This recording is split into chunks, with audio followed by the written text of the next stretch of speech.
The Glory of the Goddess Devi Mahatmyam by Dr. Satya Chaudhary. Like Ashwamedha in Yagnas, Hari in Devas, Saptashati in the Stotras. Traditionally, the Devi Mahatmyam is a portion of the Markandeya Mahapurana.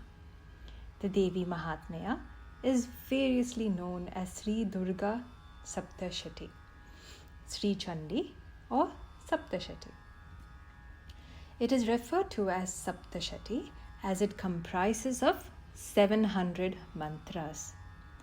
It is more popularly known as Chandi because it describes the glory of the goddess as Chandika, the terrible. Like the god Rudra, the goddess too has two forms, a malevolent form and another benevolent form. In her terrible form, she destroys the evil demons. Yet, in her destruction, one can see the light of a resplendent regeneration too. This resplendent and benevolent form is her compassion form, as the mother of the universe. Among the sacred texts that laud the glory of the mother, Lalita Sahasranamam and Devi Mahatmyam are most popular.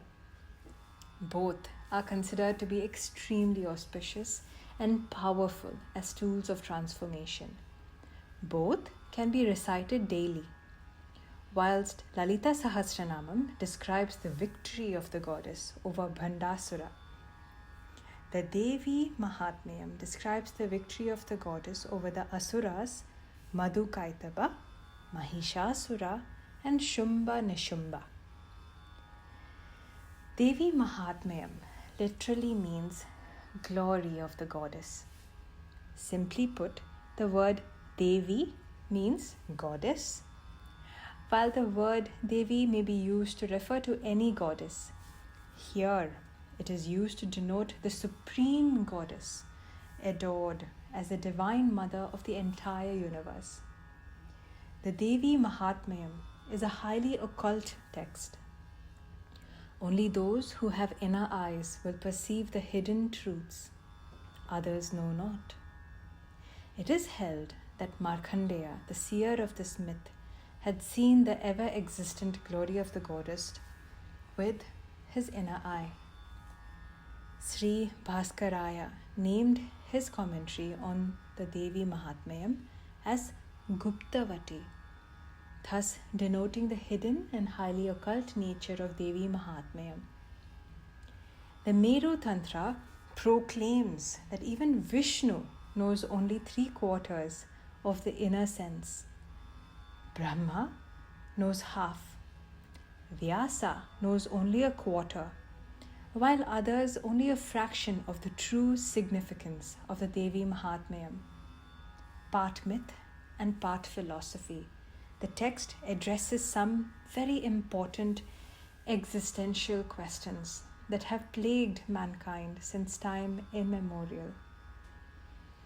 Whilst its stories can be taken as metaphors relating to our own psycho-spiritual landscape, as well as the challenges we face in life, there isn't a single approach to Devi Mahatmyam or the Chandi. The various hymns to the goddess in the Devi Mahatmyam inspire us to devotion for the personal forms of God as mother, while its deeper philosophical and esoteric interpretation leads us to the realization of God as the impersonal supreme reality. God as mother. This brings us to an interesting question. Is God male or female? Most religions say male. Few religions say female, while some might say neither. Hinduism makes room for various conceptions of ultimate reality, in which the feminine is one of the most prominent ones. The Supreme Being is both Nirguna, without form, and Saguna, with form. As Nirguna, It is beyond the confines of gender. However, as Saguna, the divine can be masculine or feminine. The Devi Mahatmyam, being a Sakta text, conceptualizes ultimate reality as feminine. Though other schools of worldviews too speak of eminent nature of the goddess, the Shakta worldview is explicit in establishing the goddess or the feminine as the ultimate transcendent reality as well. Instead of Brahman, here it is Adya Shakti, the mother of all origins, the matrix of the unborn. Goddess worship does not belong to any particular cult. It is true that the Shakta places the feminine at the center stage. However, the goddess is worshipped by all, irrespective of any distinction. In fact, it is Shakti worship that is a common feature of most Hindu schools, irrespective of whether they are Shaiva, Vaishnava, Shakta, or Ganapataya. The Divine Mother is synonymous with Shakti, the unifying force of existence. Shakti is the divine power of creation, sustenance, and transformation. In other words, Shakti worship is nothing but worshipping the inherent power of the Supreme Divine. According to a particular view prevalent among both scientists as well as spiritualists, everything in the universe is a manifestation of imperishable energy. According to the Shakta, this energy is nothing other than the manifestation of the divine Shakti, which exists in every form of our existence. Since this Shakti, power or energy, cannot be worshipped in its essential nature, it is worshipped through various symbolic manifestations that symbolize Shakti in its various phases. Thus, truly speaking, all beings of the universe are Shakti worshippers. For there is none in this world who does not love power or energy in some form or the other. Various forms like Durga, Chandi, Mahakali, Mahalakshmi, and Mahasaraswati are but her divine forms. Each form of the Devi has a distinctive role meant for a definite purpose. Yet, every form is also identified as the ultimate reality of the universe. Each form of the Divine Mother is thus an embodiment of the Supreme Divinity. One form may appear different from the other, but in spirit, each such form is one more manifestation springing from the one source, verily the supreme primordial Prakriti.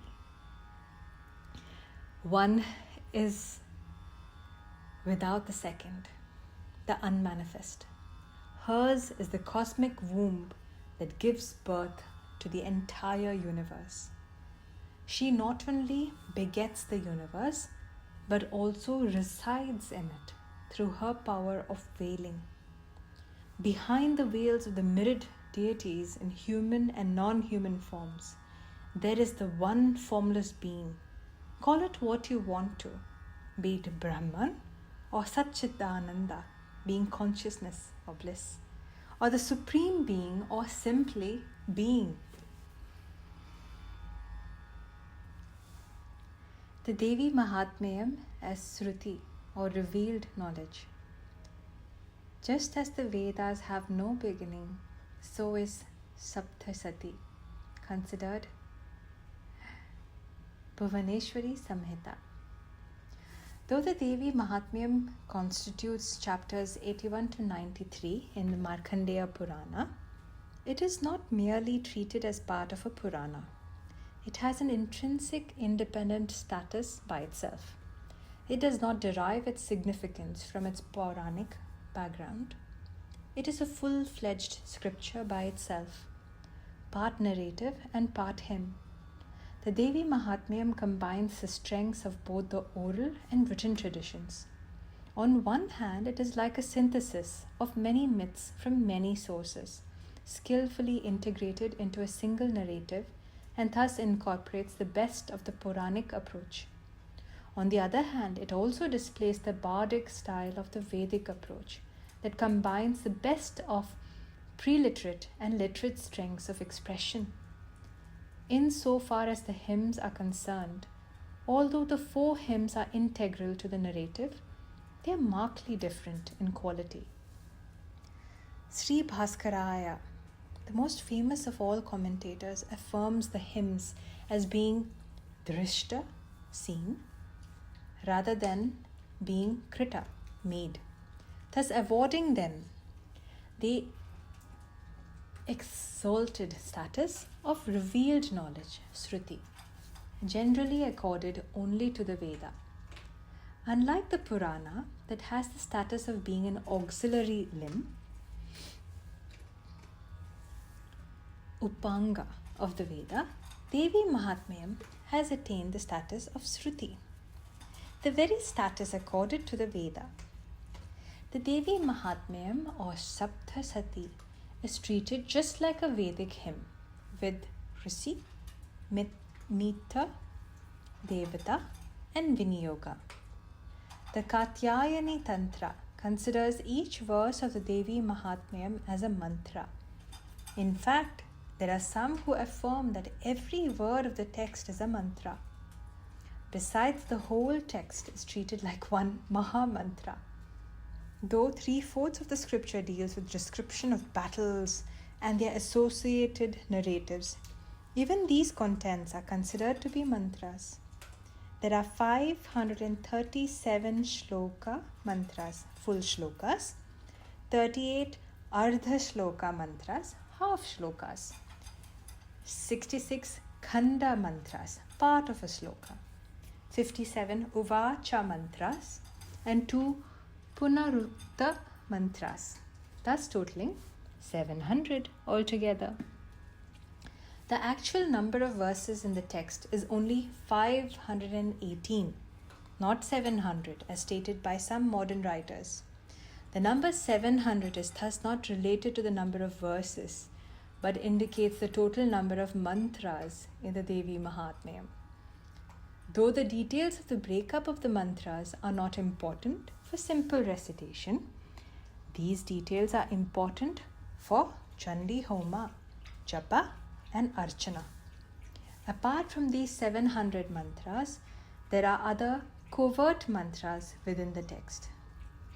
At times, mantras are encoded into the narrative. Exploring the encoded mantras is beyond the scope of the present work, as it is possible only through an exclusive commentary written with the aim of exploring the Devi Mahatmyam as a great Mantramaya text. The popularity of the Devi Mahatmyam can be inferred from the sheer number of commentaries by several traditional scholars. There were at least 65 commentaries on the Devi Mahatmyam, though all of them are not available today. The book with 7 commentaries, Santanavi, Pushpanjali, Ramasrami, Nageshi, Guptavati, Durga Pratipa, Dhamsodhara, is quite well known and easily available.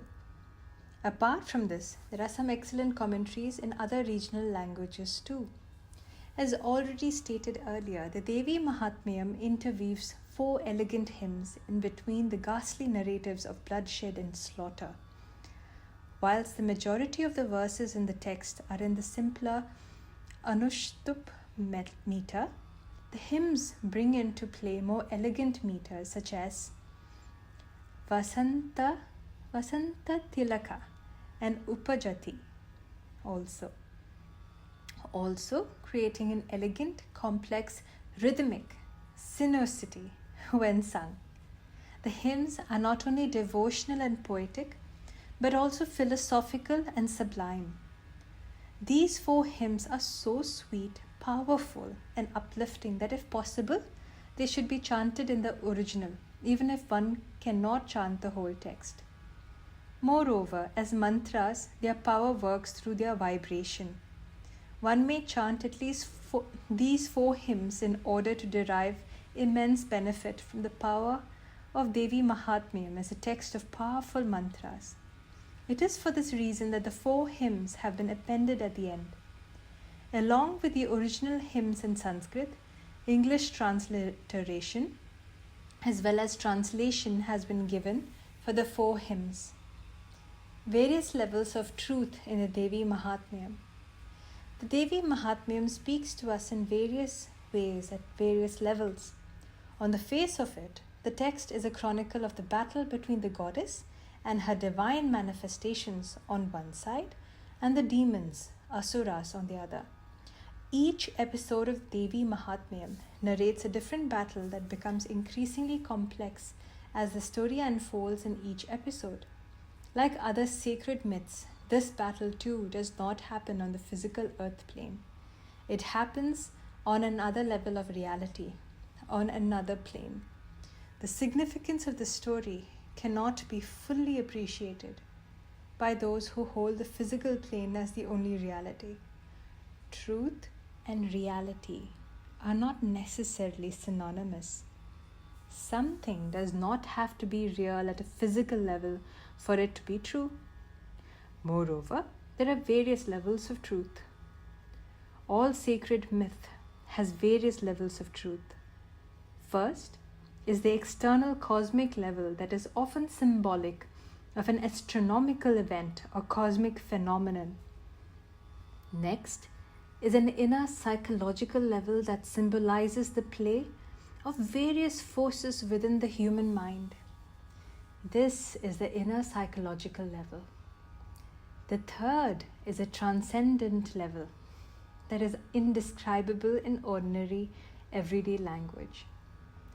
Then there is a 4th level that combines the previous 3 levels simultaneously into the paradoxical and varied nature of reality. At this level, the external, internal, and transcendent levels are not mutually exclusive. They coexist simultaneously as one single mysterious and paradoxical phenomenon. Myth is a very effective ancient way of teaching. What cannot be conveyed through philosophical discussions and logical debates can be transmitted more easily through myth and metaphor. Sacred myth speaks to us in multiple ways, both rational and non-rational. Thus, at one level, the Devi Mahatmyam chronicles the battle between the Devi and the Asuras. At another level, it deals with the battle of life. At yet another level, it deals with the inner battle between the divine and the demoniac forces within the human psyche, between the positive and negative. The battlegrounds represent our own human consciousness. Its events symbolize our own experiences. The demons are symbolic of the psychic forces within the shadow. They represent all the evils in the external world that have been internalized. Whatever has been internalized in turn again manifests externally in our life. The Divine Mother is our own true being, our inherent divinity and wholeness. Her clashes with the demon symbolize the outward and inward struggles we face daily. The Devi, personified simultaneously as the one supreme goddess and also the many goddesses, confronts the demons of ahamkara or ego, our mistaken notion of who we are and what we identify ourselves with, of excessive tamas and rajas that in turn give birth to other demons of excessive craving, greed, and anger and pride, and of incessant chitta vrittis, compulsive inner thought processes springing from past karmic residue. In the ultimate sense, the dichotomy between the bad and the good is also a false one. There is no duality. Both are part of one single paradoxical reality. The text drives home this truth so beautifully. We will see more on this at an appropriate place. Samkhya Yoga and the Devi Mahatmyam. Apart from being a text of mantras, the Devi Mahatmyam is also considered to be an esoteric text on Yoga Shastra. The gunas are given as far as Sankhya Yoga is concerned. As per this view, Prakriti, which means nature, is the primal material constituent. Whilst the Devi Mahatmyam accommodates the Samkhyan view, its view of Prakriti is unique in that it conceptualizes the material world itself as supremely divine, identifying it with the goddess herself. In spite of certain differences, the Tantric concept of Shiva and Shakti is similar to that of Purusha and Prakriti in Samkhya, or Brahman and Maya in Advaita. As per the Samkhyan view, Purusha is inert, while Prakriti is ever-changing. Prakriti is productive, prasava dharmi, because of the gunas, which are the modes of being and are relatively objective, ultimate constituents of experience. Prakriti is constituted by three modes or qualities, gunas: sattva, rajas and tamas. At the level of Moola Prakriti, that is, undifferentiated original state of Prakriti, the three gunas are in equilibrium. The moment this equilibrium is disturbed, the gunas are thrown out of balance, leading to an unremitting cycle of changes or evolution. Mahat, which is the first evolute of Prakriti, consists of three gunas in a constant state of disequilibrium. Sattva is characterized by brilliance, knowledge, equanimity, and lightness. Rajas is characterized by movement, dynamism, ambition, attachment, and reactivity. Or raga. Tamas is characterized by ignorance, delusion, and inertia, the power of resistance. The entire manifest world is subject to the influence of three gunas. Brahma Vidya, Sri Vidya. Brahma Vidya is the knowledge of Brahman, while Sri Vidya is the knowledge of the goddess. Both are considered to be the same, but the Paramatman, represented through the pranava Om in Brahma Vidya, is represented by the seed sound Hreem in Sri Vidya.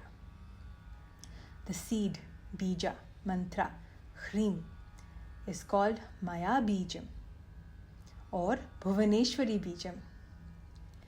Just as the tree, the flower, and the fruit emerge from the seed, so also do the three different aspects of Devi, namely Mahakali, Mahalakshmi, and Mahasaraswati, emerge from the seed mantra Hreem. Refer the chapter on Sahasranama for more on Sri Vidya. The three gunas and the three primal goddesses. Because the Chandi integrates three major narratives in its portrayal of the glory of the goddess, the Chandi naturally falls into three parts corresponding to the three gunas, Sattva, Rajas, and Tamas. Thus, the entire text of 13 chapters is grouped into three sections, comprising of three major episodes, charitras, each one describing the glory of one of the three aspects of the supreme goddess. Three goddesses identified as Mahakali, Mahalakshmi, and Mahasaraswati. Although they are represented as three distinct images, they are virtually one, and worship of one form is adored as the worship of the other forms. This holds true not only for three goddesses, but also for all other forms of the goddess. The Devi Mahatmyam describes an inner pilgrimage or Tirtha Yatra. This inner pilgrimage is graduated into 3 major phases, though there are other minor milestones within these 3 major phases. The beginning of each episode of the Chandi is like a vihara or halting place where we rest and review the next part of the journey.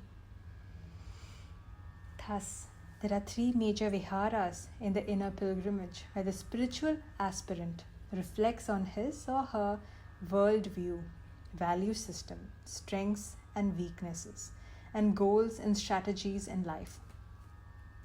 Ideally, there is a gradual transformation of outlook, attitude, and constitution of one's being, facilitated by the insights gleaned during the inner pilgrimage.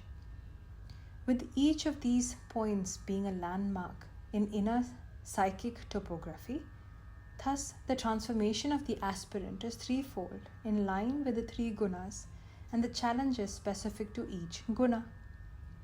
As already stated above, the threefold transformation of the spiritual aspirant is presided over by 3 aspects of Shakti, Mahakali, Mahalakshmi, and Mahasaraswati, each presiding over a specific guna.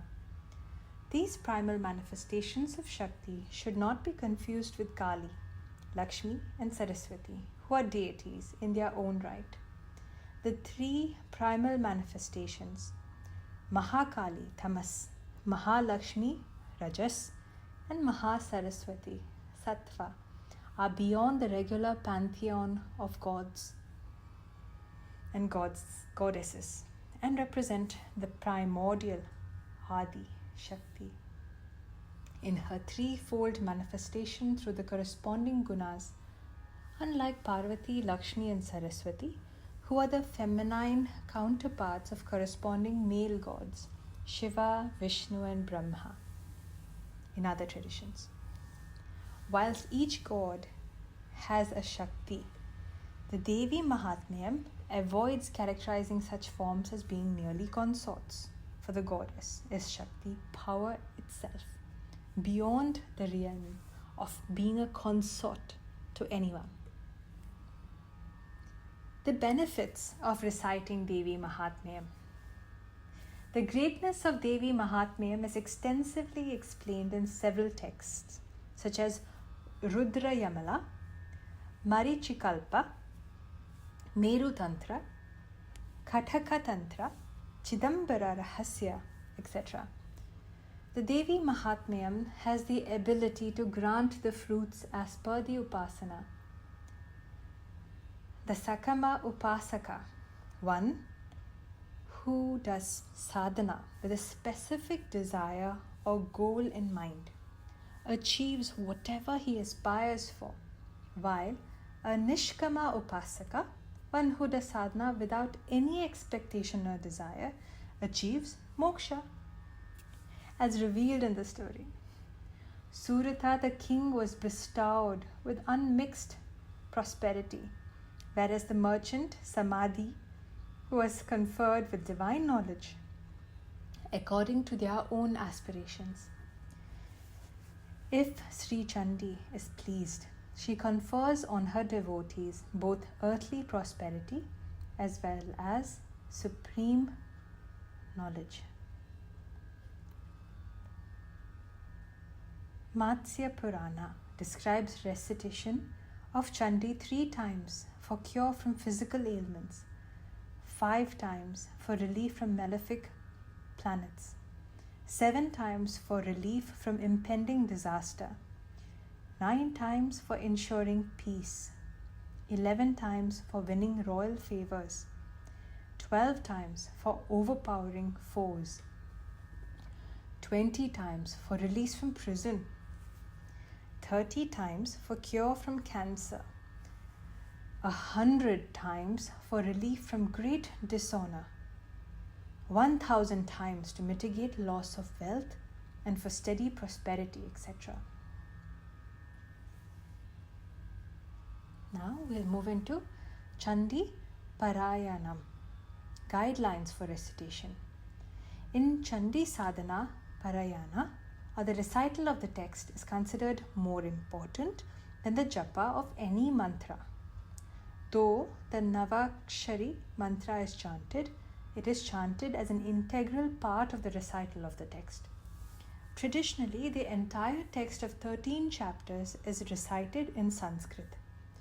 There is an obligatory prelude, Purva Bhaga, as well as postlude, Uttara Bhaga, to the central text of 13 chapters.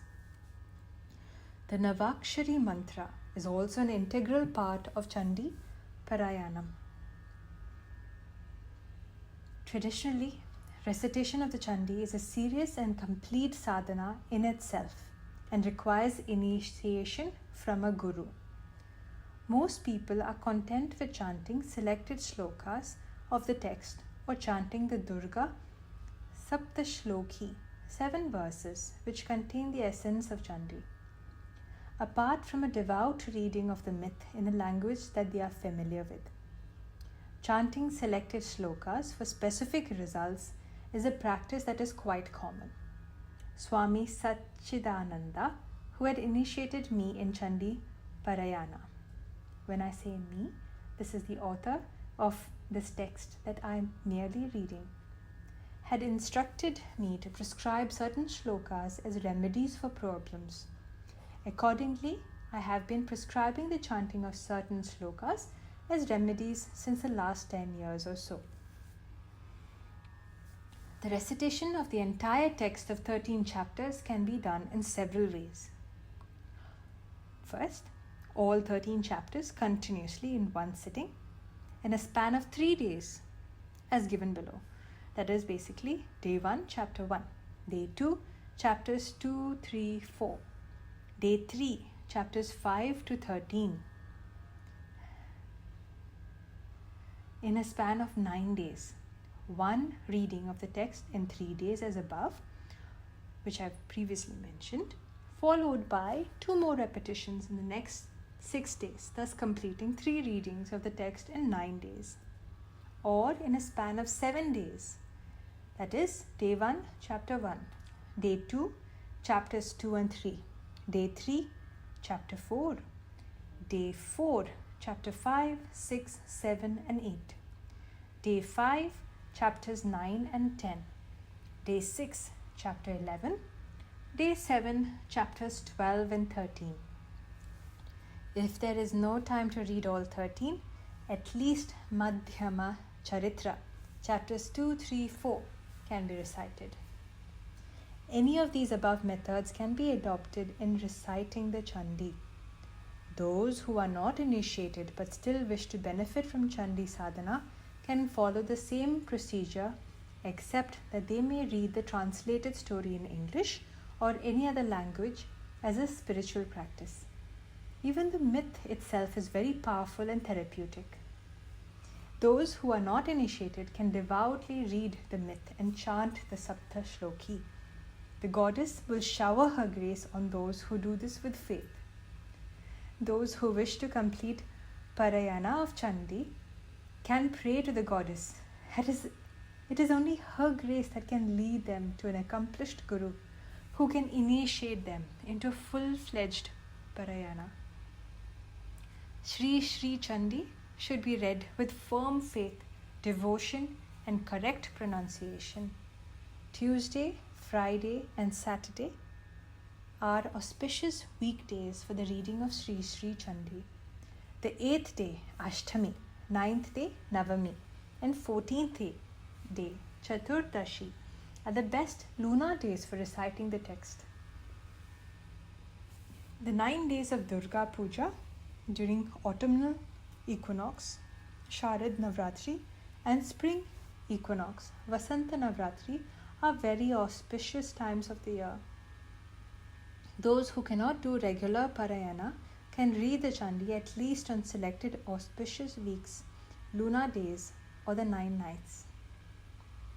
The traditional way of reciting Devi Mahatmyam has been given below. Obviously, those who are not initiated are not required to follow it.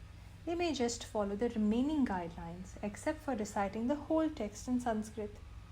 They can just read the translation of the 13 chapters without the Navakshari Japa, Purva Bhaga and the Uttara Bhaga. The whole text has to be audibly recited. It should not be silently read. During the time of reading, one should not talk, think, sleep, sneeze, yawn or spit, but read with full concentration on Devi. One should not stop in the middle of a chapter, and the book should be placed on a stand, preferably a copper plate. At the beginning and end of each chapter, bells are to be rung. Before reciting the text, it is necessary to do Sankalpa and Sri Devi Puja. The place where the text is recited becomes flooded with waves of vibration, purifying the whole place and invoking the presence of the very Devi. Though initially it is unconscious, through regular sadhana, a conscious dialogue starts between the goddess and the devotee. Her grace protects the devotee and guides him through his prarabdha, fulfilling the immediate wants in life as and when necessary, and eventually the supreme goal of life. The recitation should be in the following order: Kavacham, Argala Stotra, Kilakam, Navakshari Japam, Ratri Shuktam, Devi Mahatmyam, Navakshari Mantra Japam, Devi Suktam, Rahasya Trayam, Shama Prarthana. The order of recitation is slightly different in different traditions. Moreover, the Devi Shuktam and Ratri Shuktam have alternate tantric and Puranic versions apart from the Vedic Shuktas. Apart from the regular recitation of the text, there is another practice of following a fixed number of recitations by a Chandi Homam. Like any other ritual, this will require trained priests to conduct it. For instance, during the Sata Chandi Yagna, the first 4 days are devoted for 100 Chandi Parayana by 10 priests as per the following schedule, followed by Chandi Homam on the final day. Please refer to your screen to see the numbers.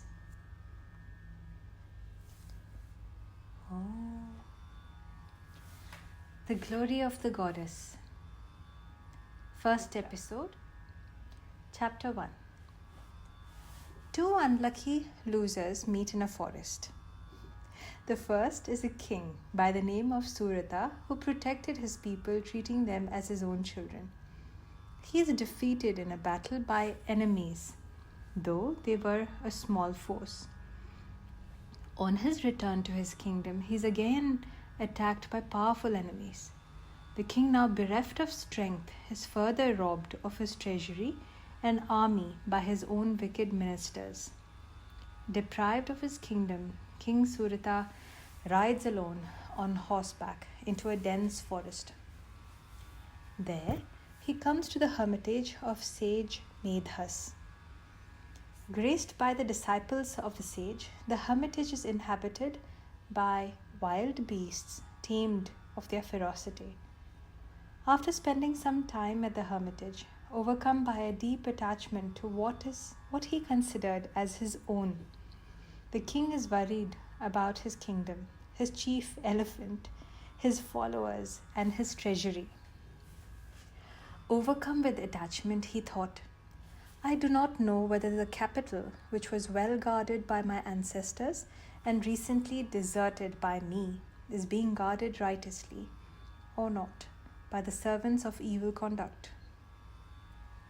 I do not know what care my chief elephant, heroic and always elated, and now fallen into the hands of my foes, will get. Those who were my constant followers and received favor, riches, and food from me, now certainly render service to other kings. The treasures which I gathered with great difficulty will be squandered by those ceaseless spendthrifts addicted to improper expenditures. Near the hermitage of the sage, the king saw a merchant and asked him, "Who are you? What is the reason for your coming here? Wherefore do you appear as if afflicted with grief and depressed in mind?"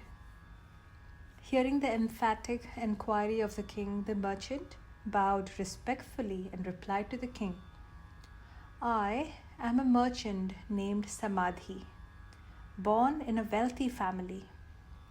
I have been cast out by my unworthy sons and wife through greed for my wealth. My wife and sons have misappropriated my riches and made me devoid of wealth. Cast out by my trusted kinsman, I have come to the forest, grief-stricken. Dwelling here, I do not know anything about the welfare of my sons, kinsman, and wife. How are my sons? Are they of good conduct or of evil ways?"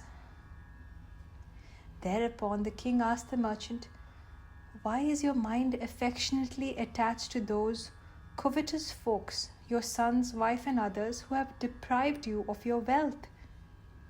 The merchant replied, "This very thought has occurred to me, just as you have uttered it. But what can I do? Unable to detach my mind, bears deep affection to those very persons who have driven me out in their greed for wealth, abandoning love for a father and attachment to one's master and kinsman. Although I know it, I do not comprehend how the mind is prone to love even towards worthless kinsmen. On account of them, I heave heavy sighs and feel dejected. What can I do, since my mind does not become harsh towards those unloving ones?" When the merchant Samadhi and the noble king Suratha together approached sage Medhas, and after observing the etiquette worthy of him, and as was proper, they sat down and conversed with him. The king said, "Sir, I wish to ask you one thing. Pray reply to it. Not being under the control of my intellect, my mind is afflicted with grief. Though I have lost the kingdom, I have an attachment to all the paraphernalia of my kingdom. Though I know the actuality, how is this sense of mine afflicting me like an ignorant man? O best of sages! And this merchant has been disowned by his children, wife, and servants, and forsaken by his own people. Still, he is inordinately affectionate towards them. Thus both he and I, drawn by attachment towards objects whose defects we do know, are exceedingly unhappy. How is it that even the knowledgeable are deluded? This delusion besets me as well as him, blinded as we are in our ability to discern. As his name implies, Medhas means intelligence or wisdom. Sage Medhas is a wise man, the seer who knows. Here knowledge, intelligence, and wisdom are not merely intellectual, but intuitive and insightful as well. The wise sage does not start advising them directly. Instead, he addresses their predicament indirectly, as a wise counselor would in this sort of a situation. The sage replied to the king's query as follows: "Sir, every being has the knowledge of objects perceivable by the senses in various ways. Some beings are blind by day, and others are blind by night. Some beings have equal sight both by day and night. Human beings are certainly endowed with knowledge, but they are not the only beings to be so endowed. For cattle, birds, animals, and other creatures too cognize. the knowledge that men have, birds and beasts also have, and what they have, men also possess. And the rest, like eating and sleeping, is common to both of them. Look at these birds. Though they are themselves afflicted by hunger and are aware of it, because of delusion, they are engaged in feeding grains into the beaks of their young ones. Human beings too are attached to their children, expecting in return. Do you not see this? Even so, men are hurled into the whirlpool of attachment, the pit of delusion, through the power of Mahamaya, the great delusion, who makes the continuance of the cycle of worldly existence possible. Marvel not at this. This Mahamaya is the Yoga Nidra, the superconscient sleep of Vishnu, the Lord of the world. It is by her the world is deluded. Verily, she, the Bhagavati, the Mahamaya, entangles humans into delusion, forcibly drawing the minds of even the wise. She creates this entire universe, both moving and unmoving. It is she who, when propitious, grants the best to humans and shows the way for their final liberation. She is the supreme knowledge, the cause of final liberation and eternal. She is the cause of bondage, of transmigration, samsara, and the sovereign over all lords. The king said, "Venerable sir, who is that Devi whom you call Mahamaya?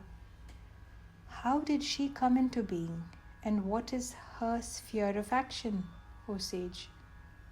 What constitutes her nature? What is her form? Wherefrom did she originate?" "All that I wish to hear from you, O you supreme among knowers of Brahman," the seer replied. "That goddess is eternal, without beginning. The entire world is her embodiment. By her, all this is pervaded. Nevertheless, she incarnates in manifold ways. Hear it from me. Though she is eternal, she is said to be born in the world whenever she manifests herself in order to accomplish the purposes of the Devas."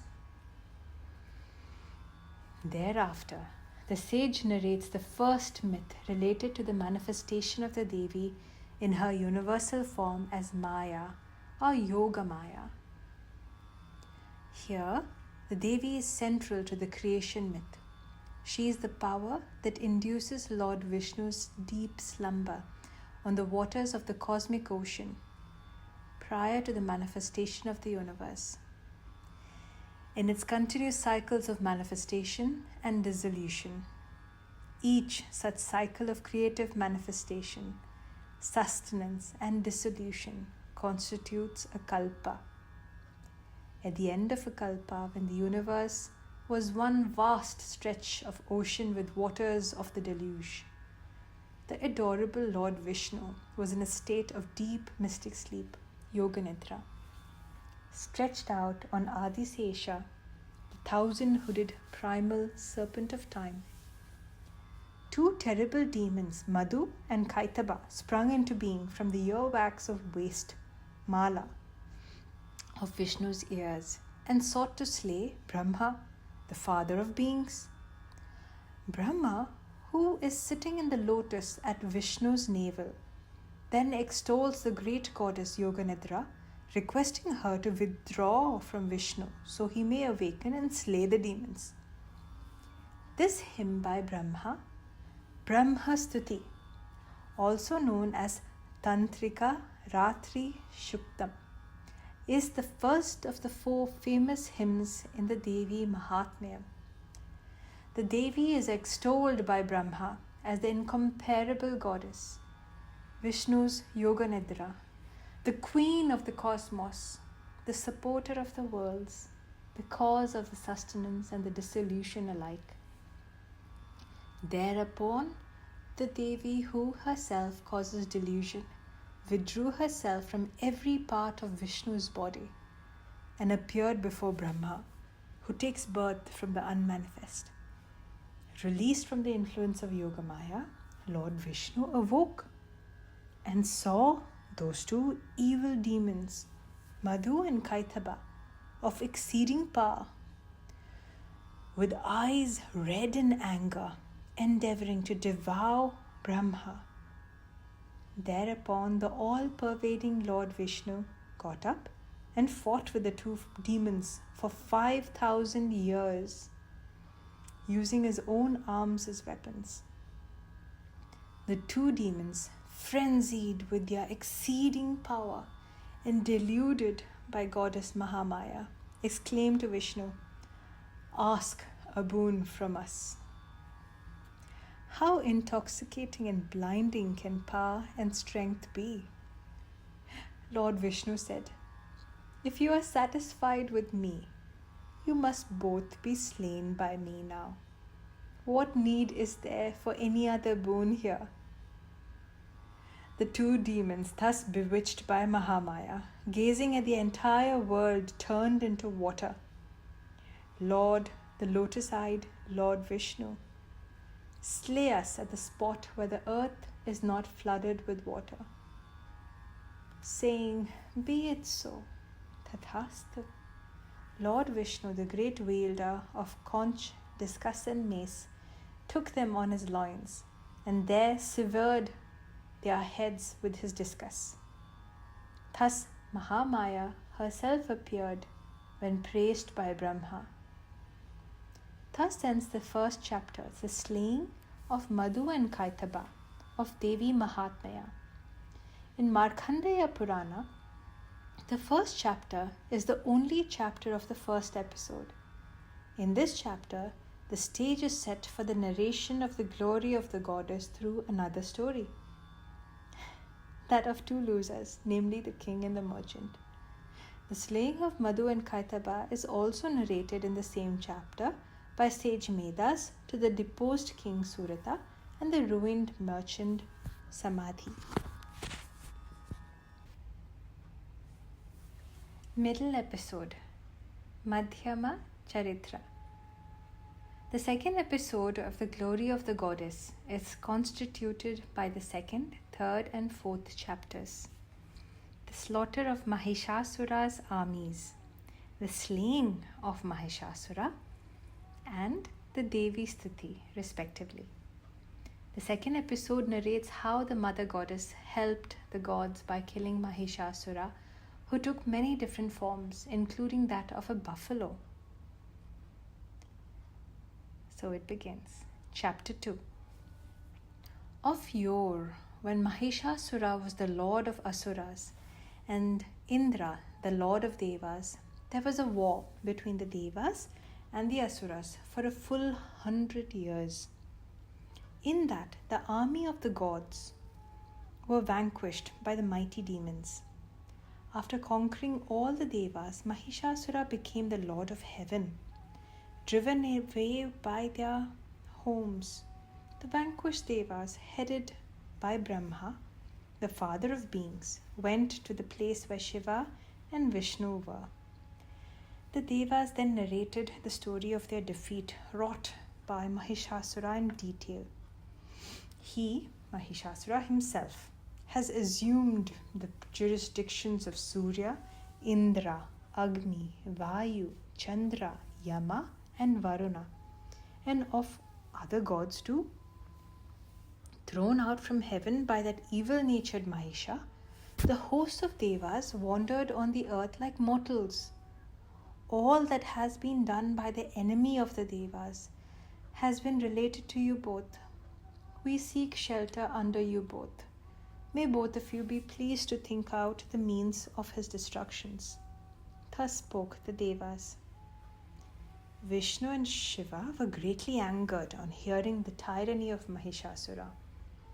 as their faces became fierce with frowns, there issued forth a great light from the face of Vishnu, who was full of intense anger.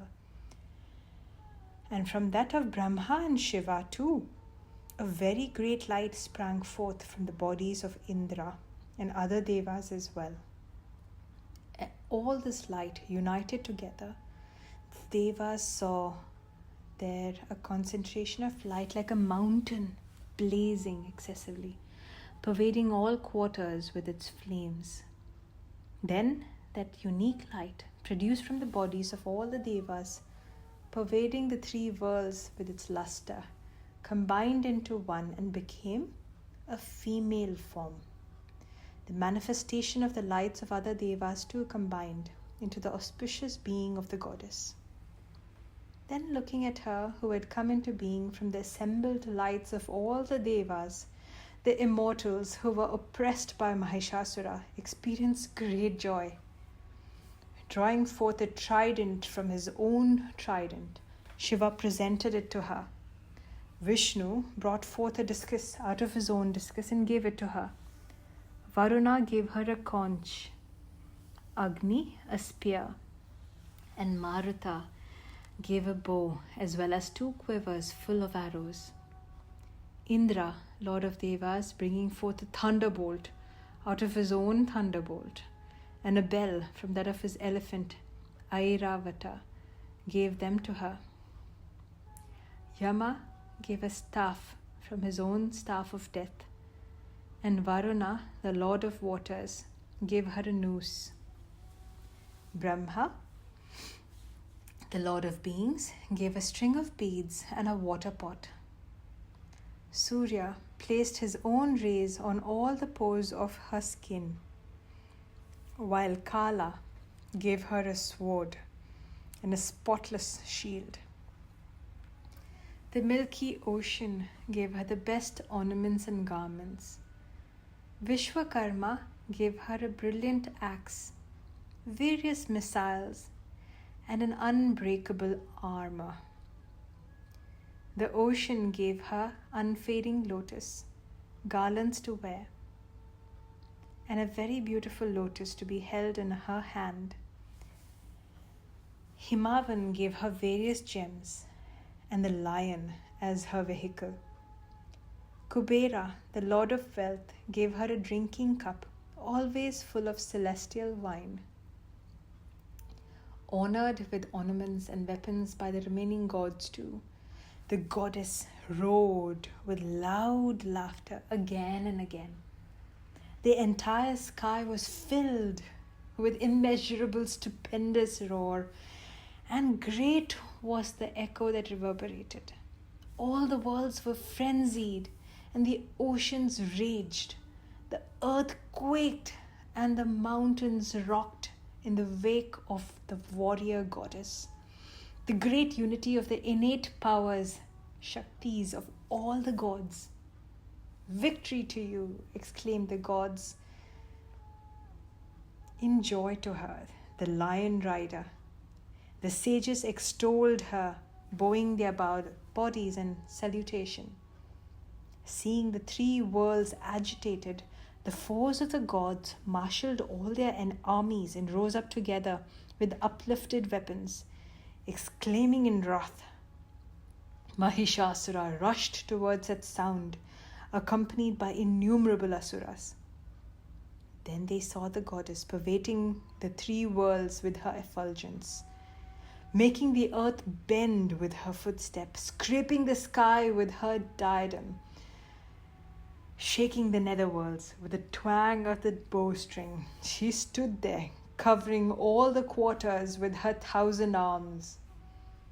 Then began the battle between that Devi and the enemies of the Devas, in which the quarters of the sky were illumined by various arrows and missiles hurled at each other. She, the goddess Durga, the embodiment of the lethal energy of divine anger turned against evil, set herself to destroy the armies of Mahishasura. Mahishasura's general, a great asura named Chikshura and Chamara, fought, equipped with 4-fold complement of armies and asuras. The great asura named Udagra with 60,000 chariots. The Mahahanu with 10 million chariots waged the battle. Asiloman, another great asura with 15 million chariots, and Baskala with 6 million fought in that battle. Privarita with many thousands of elephants and horses and encircled by 10 million chariots fought in that battle. An asura named Bidala fought in that battle, surrounded by 5 billion chariots. The other great asuras, thousands in number, surrounded with chariots, elephants and horses, fought with the Devi in that battle. Mahishasura was encircled by many billions of chariots, horses and elephants in that battle. Other asuras too fought in the battle against the Devi with iron maces and javelins, with spears and clubs, with swords, battle axes and halberds. Some hurled spears and other nooses. They began to strike her with swords in order to kill her, showering her weapons and arms. Goddess Chandika too, quite playfully, cut into pieces all those weapons and arms. With gods and sages extolling her, showing no signs of fatigue on her face, the goddess Ishwari hurled her weapons and arms at the bodies of the asuras. The mount of the goddess, the lion, shaking his mane in rage, stalked amidst the armies of the asuras like a blazing forest fire. The sighs which the goddess Ambika, fighting in the battle, heaved became at once her battalions by hundreds and thousands. Energized by the power of the Devi, these battalions fought with battle axes, javelins, swords and halberds, destroying the asuras. Of these battalions, some beat drums, some blew conches, and others played on tabors in that great martial festival. The goddess killed hundreds of asuras with her trident, mace, showers of spears, swords and the like, and threw down others who were stupefied by the noise of her bell. Binding others with her noose, she dragged them on the ground. Some were split into two by the sharp fall of her sword, and others smashed by the blows of her mace, lay down on the ground, while some who were severely hammered by the pestle vomited blood. Pierced in the breast by her trident, some fell on the ground. In the battlefield, the asuras who afflicted the gods were caught in a flood of arrows and were pierced all over by arrows. Resembling porcupines, they breathed their last. Some had their arms cut off, some others their necks. Heads of others rolled down, while some others were torn asunder in the middle of their trunks. Some great asuras fell on the ground with their legs severed. Some rendered one-armed, one-eyed, and one-legged, were again rent into two by the goddess. And others, though rendered headless, fell and rose again. Some of these headless trunks danced there in the battlefield to the rhythm of the battle drums. The trunks of some other great asuras, whose heads had been severed just then, shouted at the Devi, "Stop, stop!" with their swords, spears, and lances still in their hands. That part of the earth where the battle was fought became impassable with the asuras, elephants and horses and chariots that had been felled. Streams of blood from the asuras, elephants and horses flowed immediately like large rivers amidst the army of the asuras. As fire consumes a huge heap of straw and wood, so did Ambika destroy that vast army of asuras in no time. And her carrier lion, thundering aloud with quivering mane, prowled about in the battlefield, appearing to search out the vital breaths from the bodies of the enemies of the gods. In that battlefield, the battalions of the goddess fought in such a manner with the asuras, the gods were pleased and showered flowers from heaven. Thus ends the second chapter. Slaughter of the armies of Mahishasura of Devi Mahatmyam in the Markandeya Purana. Chapter 3. Seeing that army being slain, Chiksura, the great Asura general, proceeded in anger to fight with Ambika. The Asura rained showers of arrows on the goddess in battle, just as a cloud showers rain on the peak of Mount Meru. Then the goddess, playfully cutting asunder the volley of arrows, killed his horses and their driver with her arrows. Forthwith she broke his bow and banner flying aloft, and with swift arrows she pierced the body of that Asura, whose bow had been broken. His bow shattered, his chariot smashed, his horses killed, and his charioteer slain. The Asura, armed with sword and shield, jumped at the goddess. Swiftly he struck the lion on the head with his sharp-edged sword and hit the Devi also on her left arm. His sword broke into pieces as soon as it touched her arm. Eyes reddened with anger, he took the spear and hurled the resplendent weapon at Bhadrakali, as though he was hurling the very orb of sun from the skies. Seeing the spear coming upon her, the Devi hurled her spear. It shattered his spear into 100 pieces, as it did likewise with the great Asura. When the very valiant general of Manisha was slain, Chamara, the afflicter of the gods, came forward, mounted on an elephant. He too hurled his lance at Devi. Ambika quickly assailed it with a grunt, made it lustreless and fall to the ground. Seeing his lance broken and fallen, Chamara, full of rage, hurled a spear, and she broke that also with her arrows. Then the lion, leaping up and seating itself at the center of the elephant's forehead, engaged itself in a hand-to-hand fight with that enemy of the gods. Fighting, the two then came down to the earth from the back of the elephant and fought very animatedly, dealing each other terrible blows. Then the lion, springing up quickly to the sky and descending, severed Chamara's head with a blow of its paw. Udagra was killed in battle by the Devis with rocks, trees, and the like. Karala was brought down by her teeth, fists, and slaps. Enraged, the Devi pulverized Udhata with the blows of her mace. She killed Baskala with a javelin and destroyed Thamra and Andhaka with arrows. The three-eyed Supreme Ishwari killed Ugravirya, and Mahahanu too with her trident. With her sword, she struck down Bidala's head from his body and dispatched both Durdhara and Durmudha to the abode of death with her arrows. Seeing his army being destroyed thus, Mahishasura terrified the troops of the Devi with his buffalo form, hitting some by muzzle, trampling some by his hoofs, lashing at some with his tail, and tearing others with his horns. Some he laid low on the face of the earth by sheer speed, some by his bellowing and wheeling movement, and others by the blast of his breath. Having laid low her army, Mahishasura rushed to slay the lion of the great goddess. This enraged Ambika. He too, of great valor, pounded the terrain with his hoofs in rage, tossed about the mountains with his horns, and bellowed terribly. Crushed by his whirling speed, the earth crumbled to pieces. Lashed by his tail, the ocean flooded everywhere. Pierced by his swaying horns, the clouds went into pieces.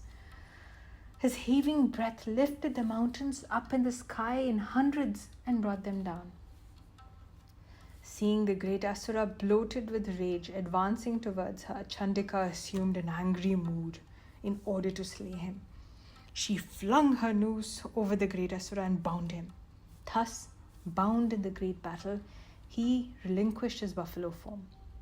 Then suddenly he became a lion. As soon as Ambika cut the head off, he took the appearance of a man with a sword in hand. Immediately the goddess cut asunder the man along with his sword and shield. Thus he became a huge elephant and pulled her lion with his trunk, roaring loudly. As he was dragging the Devi, cut off his trunk with her sword. The great Asura then resumed his buffalo form and shook the three worlds with their movable and immovable objects.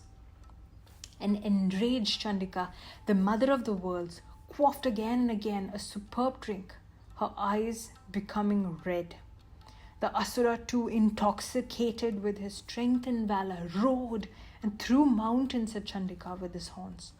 She reduced those mountains to powder with a volley of arrows.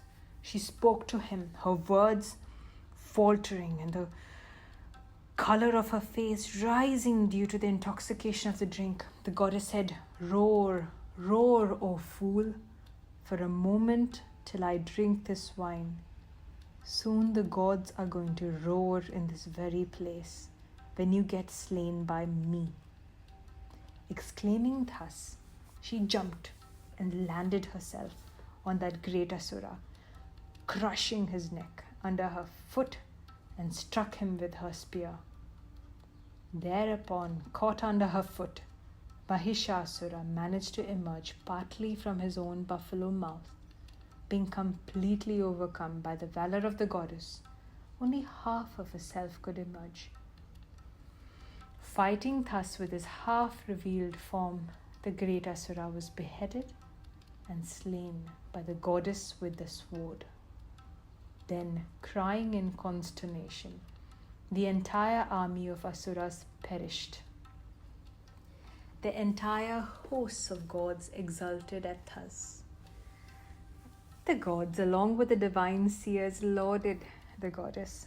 The Gandharva chiefs sang, and the Devis of Apsaras danced in celebration of Mahishasura's end. Thus ends the third chapter, the slaying of Mahishasura, of Devi Mahatmyam in Markandeya Purana. Chapter 4. When the most valiant and wicked Asura and his armies were slain by the goddess, the hosts of gods, headed by Indra, lauded her, their necks and shoulders reverently bent, and the bodies rendered beautiful with horripilation and exaltation. This is the longest and most eloquent of Devi Mahatmyam's 4 hymns, known as the Shakara Distuti, praised by Indra and the host of gods. It illumines the themes of good and evil, fate and free will, karma and divine grace, karma and divine grace. This hymn constitutes the 4th chapter of the Devi Mahatmyam. The divine praises Durga as good fortune in the dwellings of the virtuous and misfortune in the abodes of the wicked. While this verse explicitly entails a reward and punishment by a personal deity, implicitly it points to an impersonal balancing principle at the work in the universe, the law of karma. Either ways, the message is the same. Our deeds have consequences. The hymn further proclaims that the mother's intentions are most gracious even towards evildoers. Her nature is to subdue the misconduct of the wicked. Through her inconceivable grace, even wrongdoers who have committed great evils that may well ensure them of long torments of their evil deeds are purified in battle by the touch of her weapons and are brought to beatitude. In destroying the demons, the goddess destroys the evil samskaras within us. Thus, the supporter of the worlds was praised and worshipped with celestial flowers, perfumes, unguents, and heavenly incense by the Devas. Benignly serene in countenance, she spoke to the obeisant gods. The Devi said, "O Devas, choose whatever you desire of me." The gods responded, "Since our enemy, this Mahishasura, has been slain by you, O Bhagavati, everything has been accomplished and nothing remains to be done. And if a boon is to be granted to us by you, O Maheshwari, whenever we think of you again, please destroy our direct calamities. And O Mother of spotless countenance, whatever mortal shall praise you with these hymns, may you, who have become gracious towards us, also be gracious to him and bless him to be fortunate. O Ambika. Goddess Bhadrakali, who was thus propitiated by the gods for their own sake and that of the world, said, "Be it so," and vanished from their sight. Thus ends the 4th chapter, the Devi Stuti of the Devi Mahatmyam in Markandeya Purana.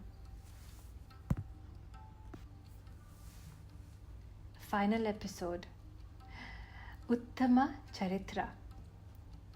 In the final episode, referred to as the Uttama Charitra, sage Medhas narrates the story of the demons Shumba and Nishumba.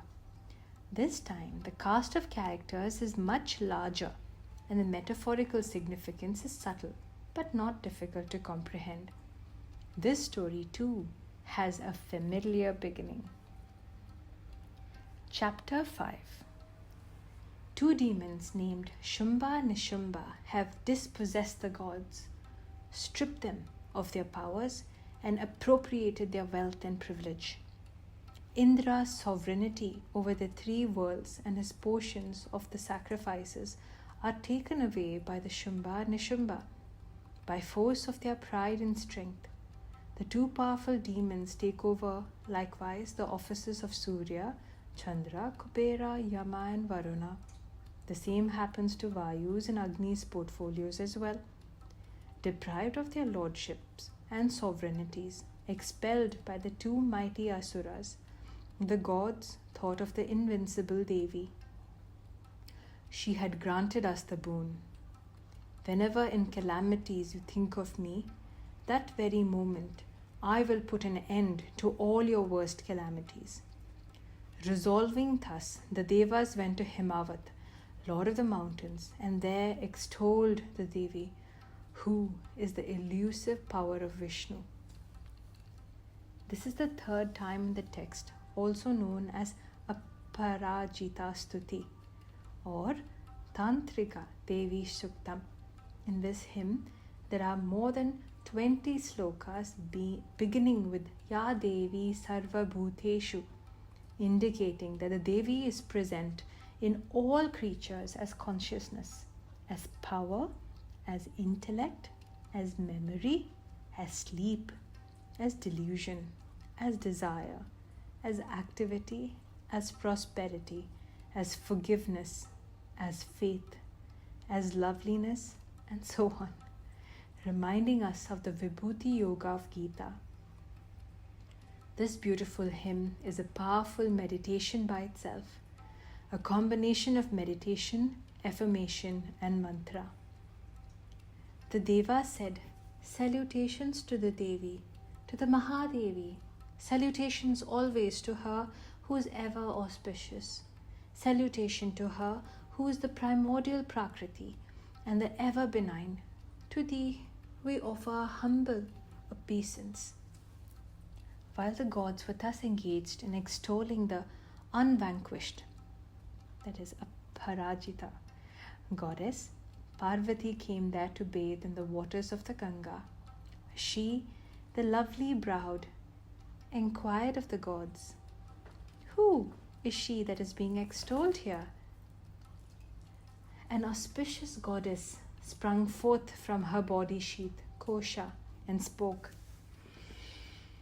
"This hymn is addressed to me by the assembled Devas, rooted in battle, and set at naught by the Asuras, Shumba and Nishumba. Because that goddess emerged from Parvati's body sheath, Kosha, she is glorified as Kaushiki in the worlds. After she had issued forth, Parvati became dark and was called Kalika, and took her abode on Mount Himalaya. Then Chanda and Munda, the servants of Shumba and Nishumba, saw Ambika, Kaushiki, who had assumed a surpassingly charming form. They told Shumba, "O great king, a certain woman, most surpassingly beautiful, resides there, shedding luster on Mount Himalaya. Nobody has ever seen such supreme beauty anywhere. Ascertain who that goddess is and take possession of her, O Lord of the Asuras. A gem among women of exceedingly lovely limbs stands making the quarters luminous by her luster. You ought to see her, O Lord. Whatever things are there in the three worlds, all of them, gems, jewels, elephants, horses, etc., are now in your mansion. You have seized every precious possession from the likes of Indra, Brahma, Kubera, Varuna, and Yama. Nishumba has all kinds of gems born in the ocean. Agni too, given you a pair of garments purified by fire. Thus, O Lord of Asuras, all gems have been seized by you. Why, this auspicious lady, a jewel among women, has not been taken by you." On hearing these words of Chanda and Munda, Shumba sent the great Asura Sugriva as messenger to the goddess. He said, "Go and tell her thus in my words, and do the thing in such a manner that she may quickly come to me in love."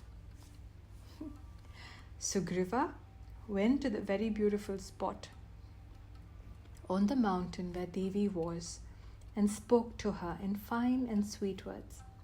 The messenger said, "O Devi, Shumba, Lord of Asuras, is the supreme sovereign of the three worlds. Sent by him as messenger, I have come here to your presence. Hearken to what has been said by him, who has vanquished all the force of the Asuras, and whose command has never been transgressed even by the Devas. He says, all the three worlds are mine, and the Devas are obedient to me.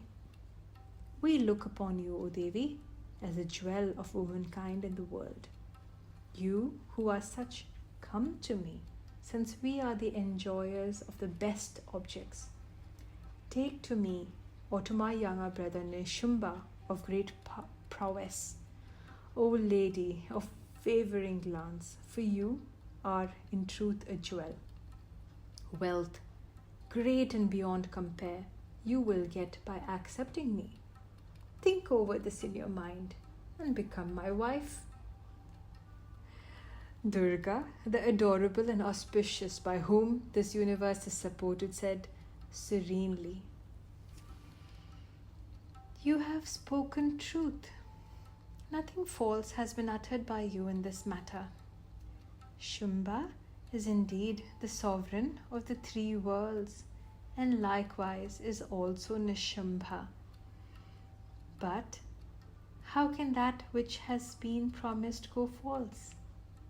Hear what promise I had made already in my immaturity. He who conquers me in battle vanquishes my pride, and is my match in strength in the world shall be my husband. So let Shumba come here, or Nishumba of great strength. Vanquishing me here, let him easily win my hand in marriage. Why delay?" The messenger said, "O Devi, you are haughty. Talk not so before me. Which man in the three worlds dare stand before Shumba and Nishumba? All the Devas verily cannot face to face with even the other Asuras in battle.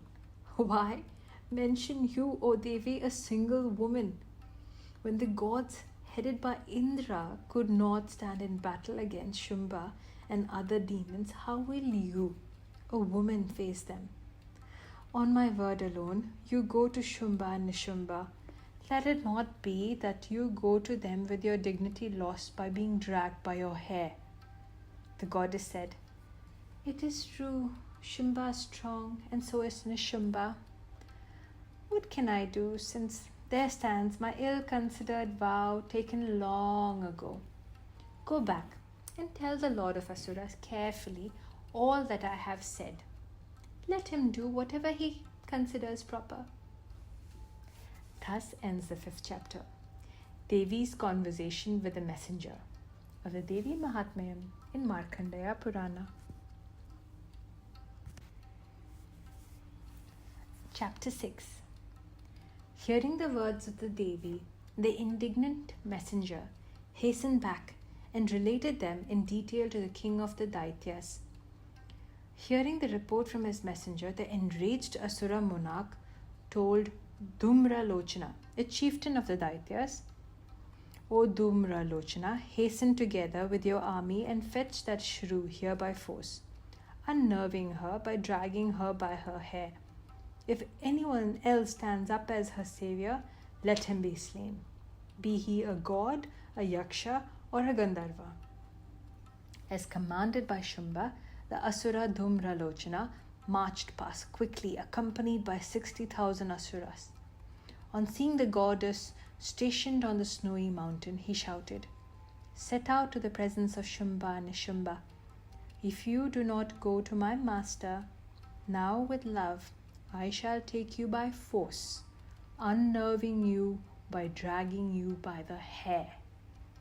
The goddess replied, You have been sent by the Lord of Daityas. You are strong and backed by an army. If you take me by force, what can I do? On hearing her words, Dhumralochana rushed towards her. The goddess reduced the demon to ashes by a mere heave of her breath. Hamkara. Seeing Dhumralochana turn to ashes, the enraged army of demons showered on Ambika sharp arrows, lances, and battle axes. Then the lion, the mount of the goddess, shook its mane in anger and, roaring most terrifyingly, pounced on the army of Asuras. It slaughtered some demons, striking with its paw, tearing out the bellies of some of them with its claws, others with its mouth, and some by a stampede with its hind legs. In a moment, the entire army was destroyed by the enraged and noble lion that bore the goddess as her vehicle. Hearing that the Dhumralochana demon was slain by the goddess and that the entire army was destroyed by the lion of the goddess, Shumba, the lord of the Asuras, became furious. His lips quivering, he commanded the two mighty Asuras, Chanda and Munda, O Chanda, O Munda, go there with large forces and quickly bring her here, dragging her by her hair or binding her. If you are unsure of that, then let the Asura strike her in battle with all the weapons. When that shrew is wounded and her lion stricken down, seize that Ambika, bind her and bring her quickly. Thus ends the 6th chapter, the slaying of Dhumra Lochana of Devi Mahatmya in Markandeya Purana. Chapter 7. Then, at his command, the Asuras headed by Chanda and Munda marched in fourfold array, fully armed. They saw the Devi smiling gently, seated upon the lion on a lofty golden peak of the great mountain. On seeing her, some of them got excited and made an effort to capture her, and others approached her with their swords drawn and bows bent. Thereupon, Ambika became terribly angry with those foes, and in her anger, her countenance became dark as ink. Suddenly, Kali of the terrible countenance, armed with a sword and noose, emerged forth from the surface of Ambika's forehead. That was fierce with a frown, holding a strange skull-topped staff, decorated with a garland of skulls, clad in a tiger's skin, very appalling due to her emaciated body, with a gaping mouth and tongue lolling out fearfully. With deep sunk reddish eyes, she filled the quarters with her roars. Kali devoured the army of the force of the gods, falling upon them impetuously and slaughtering the great Asuras in that army. devouring some, crushing others, chewing most frightfully with her teeth. She pounded the entire army of the mighty wicked Asuras. Seeing the entire army of Asuras lay to the ground in a moment, Chanda ran toward the terrible Kali. When Chanda showered arrows at her, Munda hurled discs in thousands at her eyes. The numerous discuses entering her mouth shone like so many orbs of the sun as Kali just swallowed them. Laughing fiercely, Kali of the terrible countenance mounted the great lion and rushed at Chanda. Seizing him by his hair, she severed his head with her sword. Seeing Chanda being slain, Munda also rushed at her. Striking him furiously with her sword, she felled him too to the ground. Seeing the most valiant Chanda and Munda vanquished, the remaining army became panicky and fled in all directions. And Kali, holding the heads of Chanda and Munda in her hands, approached Chandika and said, "In this sacrifice of battle, here have I brought you the heads of Chanda and Munda, the great beasts. Shumba and Nishumba you shall yourself slay." Thereupon, seeing the two great Asuras, Chanda and Munda, brought to her, the auspicious Chandika said to Kali these playful words: "As you have brought me both Chanda and Munda, you, O Devi, shall be famed in the world by the name Chamunda." Thus ends the 7th chapter, the slaying of Chanda and Munda, of Devi Mahatmyam in Markandeya Purana. Chapter 8. When Chanda and Munda were laid down, and many of the battalions of the Asuras destroyed, the lord of the Asuras, the mighty Shumba, with intellect clouded by rage, commanded the marshalling of all the Asura armies. Now let the 86 Udhayudas, with all their forces and uplifted weapons, and the 84 Kambus, along with their own forces, set out for battle. Let the 50 Asura families of Kotiviryas and the 100 families of Dhaumras go forth at my command.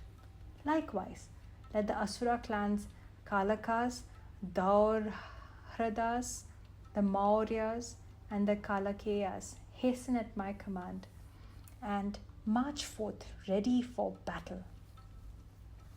Issuing these orders, Shumba, the lord of the Asuras, the cruel despot, set out, surrounded thousands of huge forces. Seeing that most terrible army advancing, Chandika filled the space between the earth and the sky with twangs of her bowstring. Thereon her lion roared very loudly. Ambika amplified those sounds with the changing of the bell. Filling the quarters with the roars from her gaping mouth, Kali suffused the sounds of the bowstring, lion and bell by her terrific roars. On hearing that roar, the infuriated armies of the Asuras surrounded the lion, the goddess Chandika, and Kali on all her 4 sides. Ooh.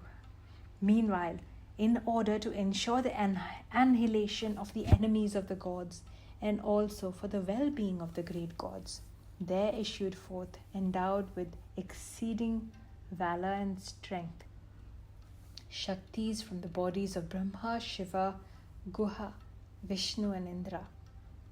Whatever was the form of the Godhead, whatever his ornaments and vehicle, in that very form his Shakti advanced to fight the Asuras.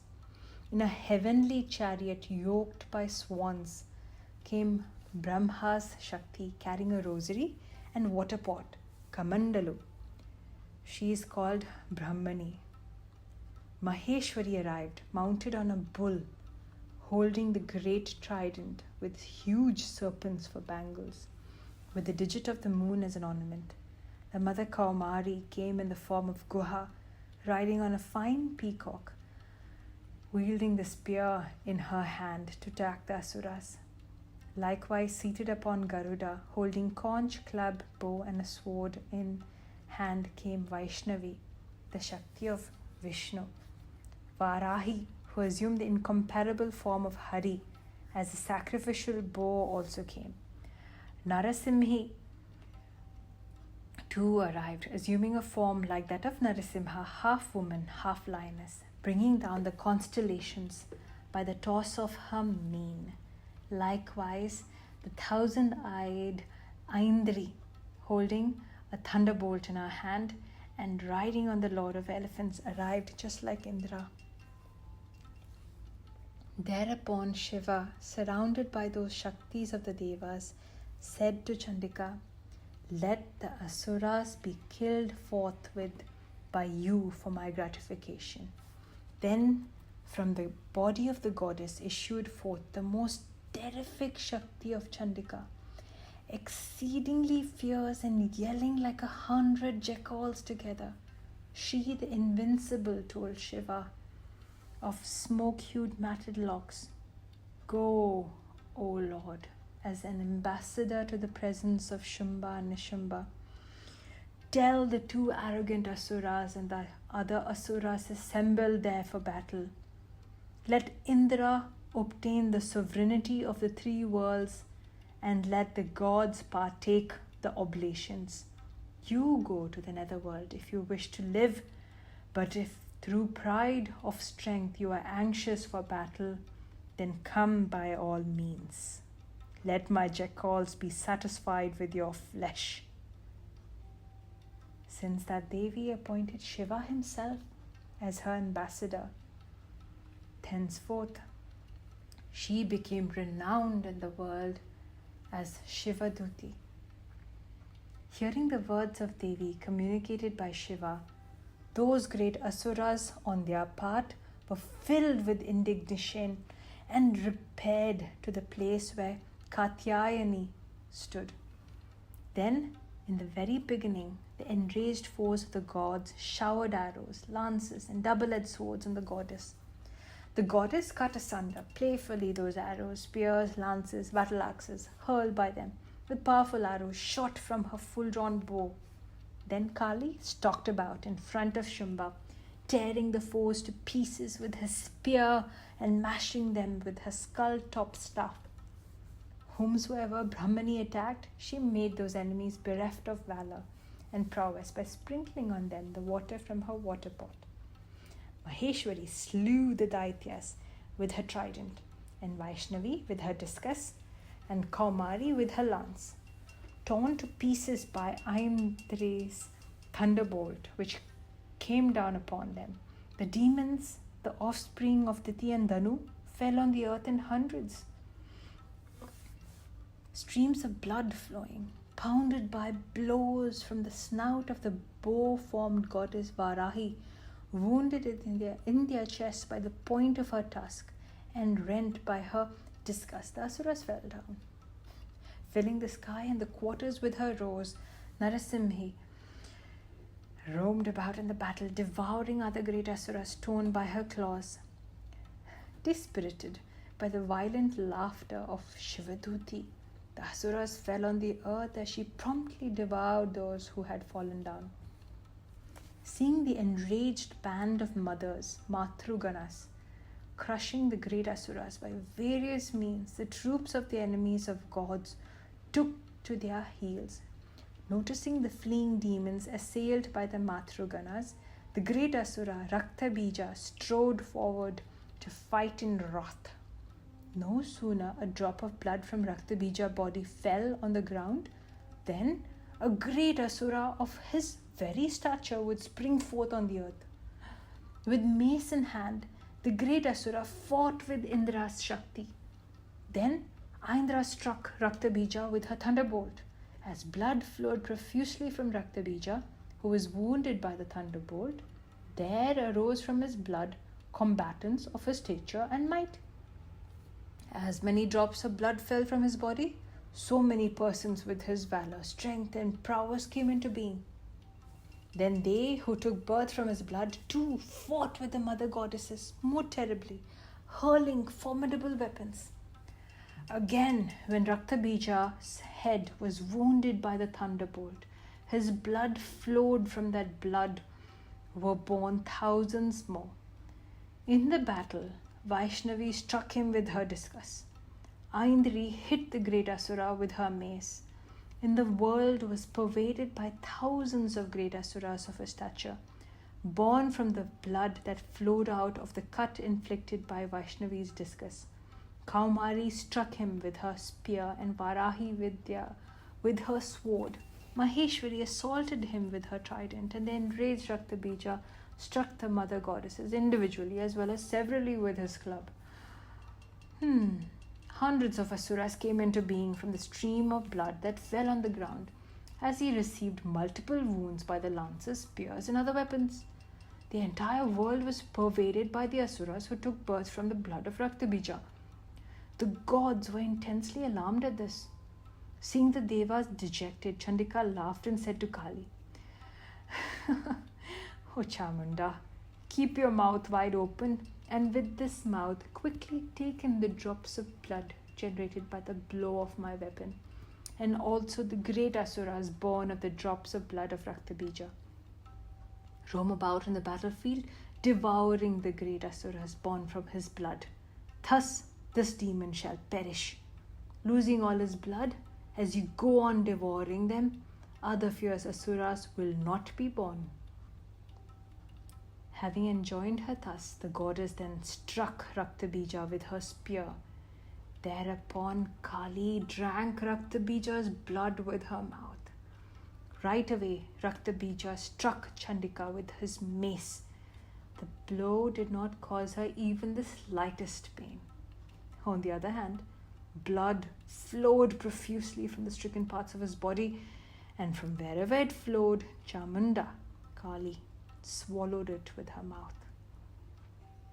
And Chamunda devoured the asuras born with the blood in her mouth as she carried on with drinking his blood.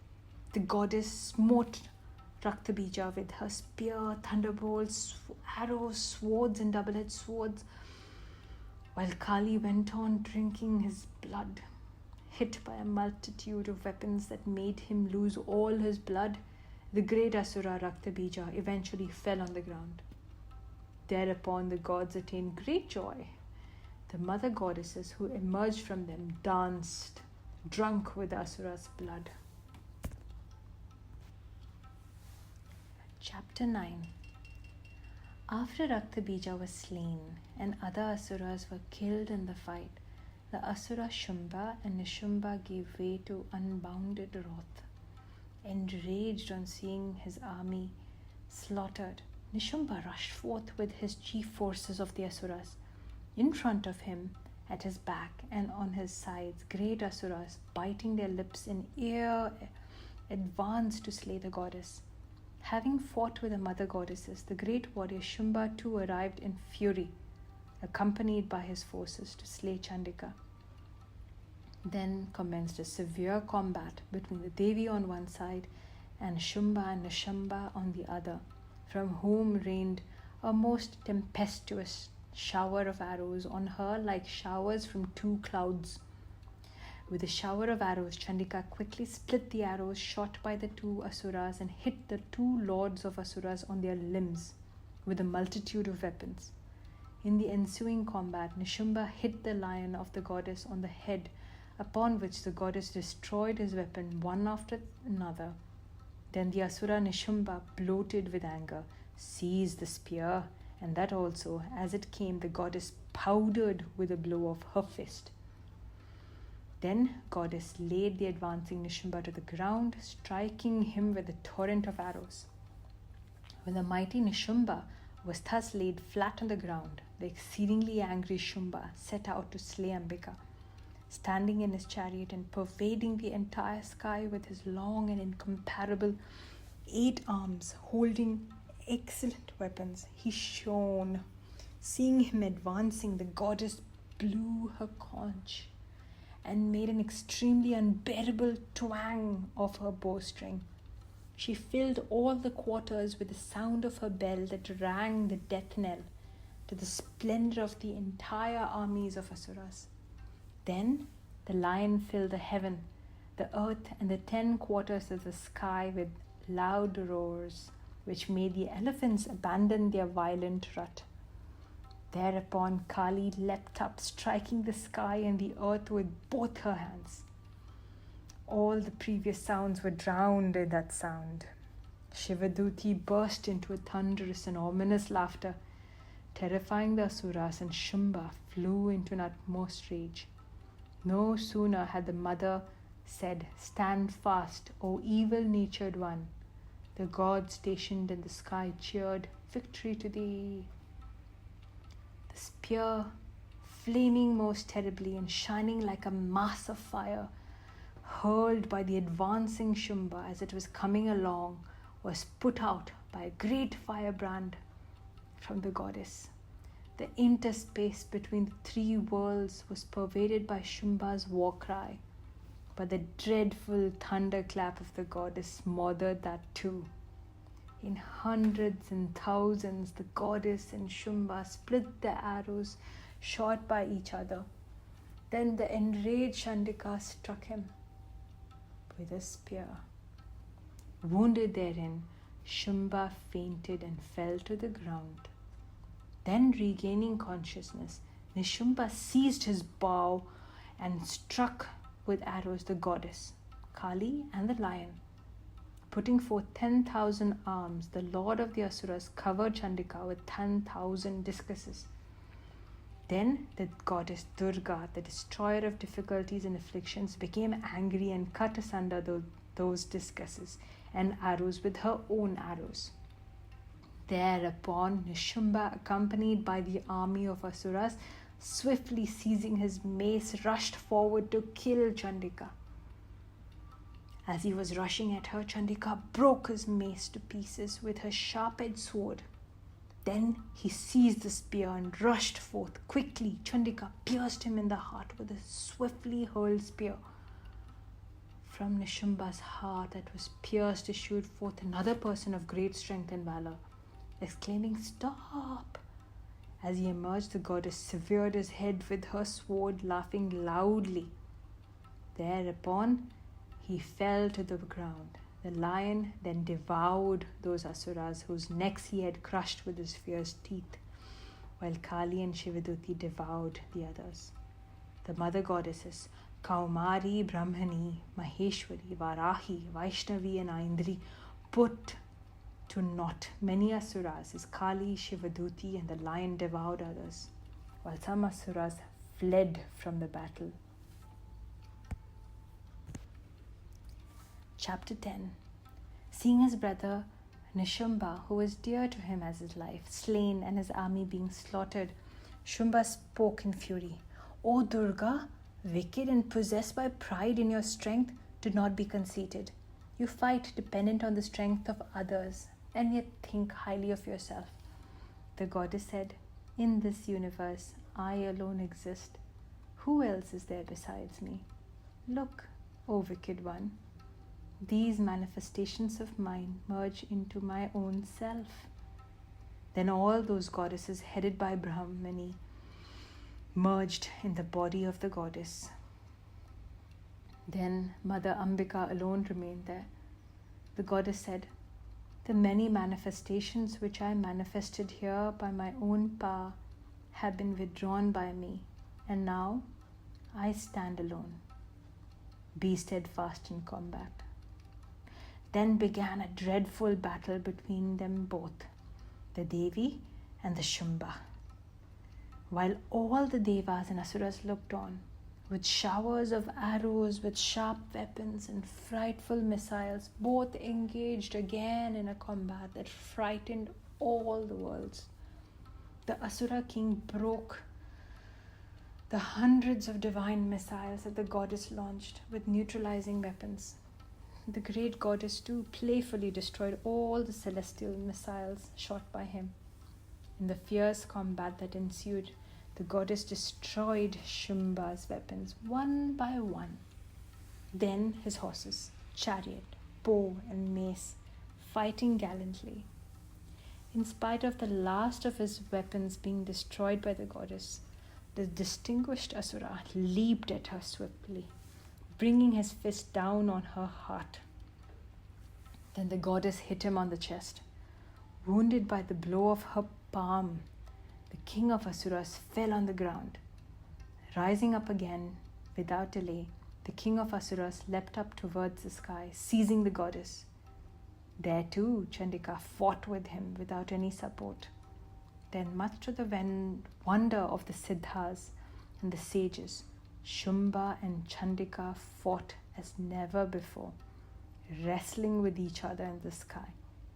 After wrestling with him for a while, the mother goddess Ambika lifted him up, whirled him around, and flung him down to the earth.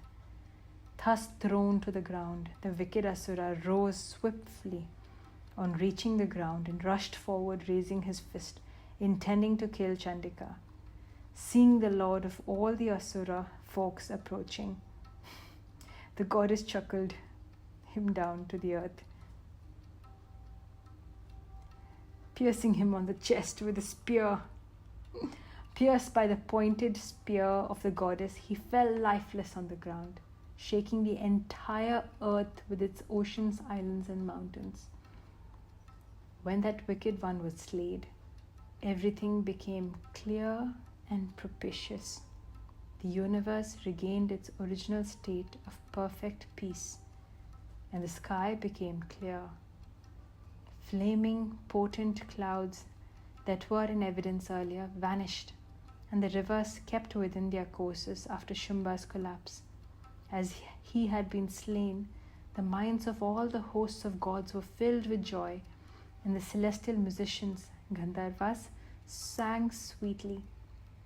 Others played their musical instruments, and the bevy of celestial nymphs, Apsaras, danced.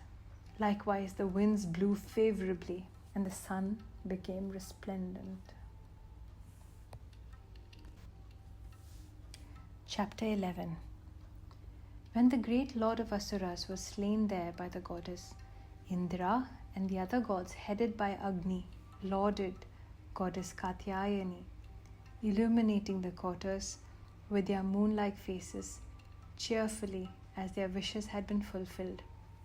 The goddess said, "O host of gods, I shall grant a boon.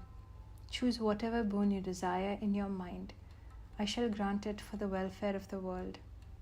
The god said, "O sovereign of all, in this very manner you should accomplish the destruction of our foes, and also the pacification of all the afflictions of 3 worlds." The Devi said, "In the time of Vaivasvata Manu, when the 28th Yuga has arrived, 2 other great Asuras, Shumba and Nishumba, will be born. Then, born from the womb of Yashoda, in the home of cowherd Nanda, taking abode in the Vindhya mountains, I shall destroy them again. I shall incarnate on earth in a very terrible form, and shall slay the descendants of Asura Viprachiti. When I devour those fierce Asuras, the descendants of Viprachiti, my teeth shall become red like the flower of pomegranate. Therefore, when lauding me, the gods and the mortals shall always speak of me as Raktadantika, the red tooth. And again, when there is no water for a period of 100 years on account of failure of rains, propitiated by the sages, I will be self-manifest on the drought-ridden earth, but not womb-begotten. Then I shall behold the sages with 100 eyes, and so mankind will glorify me as the 100-eyed. O gods, then till the rains set in, I shall maintain the whole world with life-sustaining vegetables born out of my body. I shall then be famed on the earth as Sakambhari. At that very period, I shall slay the great Asura named Durgama. Thereby I shall have the celebrated name of Durga Devi. Again, assuming a terrible form on the mountain Himalaya, I shall destroy the demons for the protection of the sages. Then all the sages shall praise me with their bodies bent in reverence. Then I shall have the celebrated name of Bhima Devi. When the Asura named Aruna works great havoc in the three worlds, I shall take the form of a cluster of innumerable bees and shall slay the great Asura for the good of the world.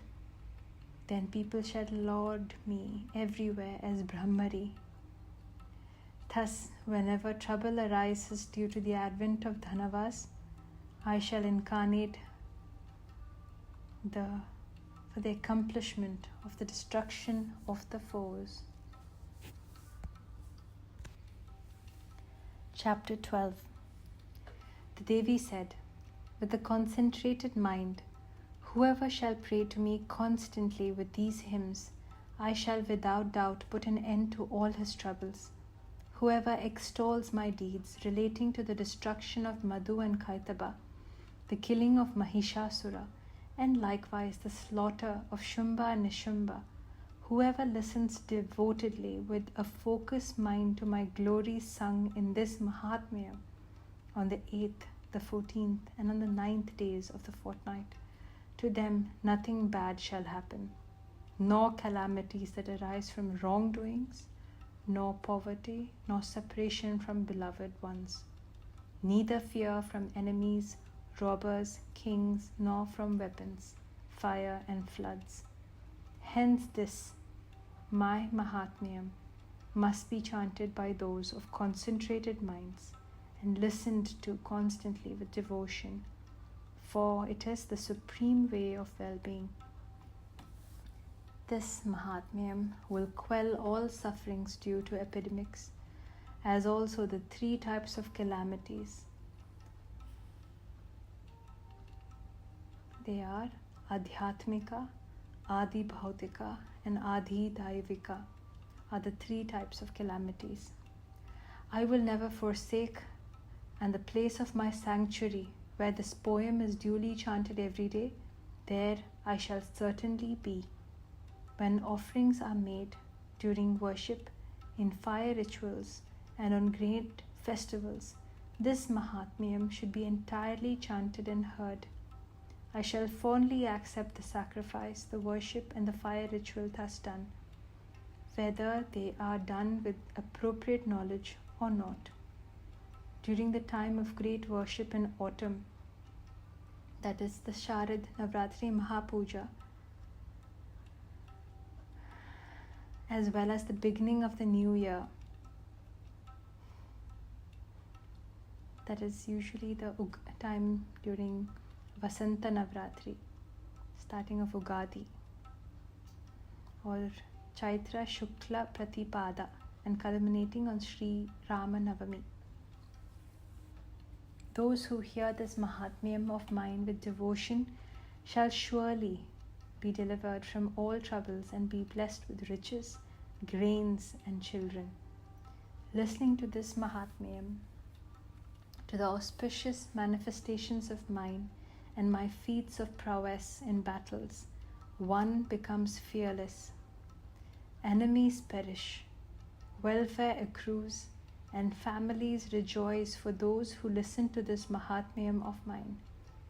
My Mahatmyam should be listened to everywhere, at a propitiatory ceremony, on seeing a bad dream, or for planetary afflictions.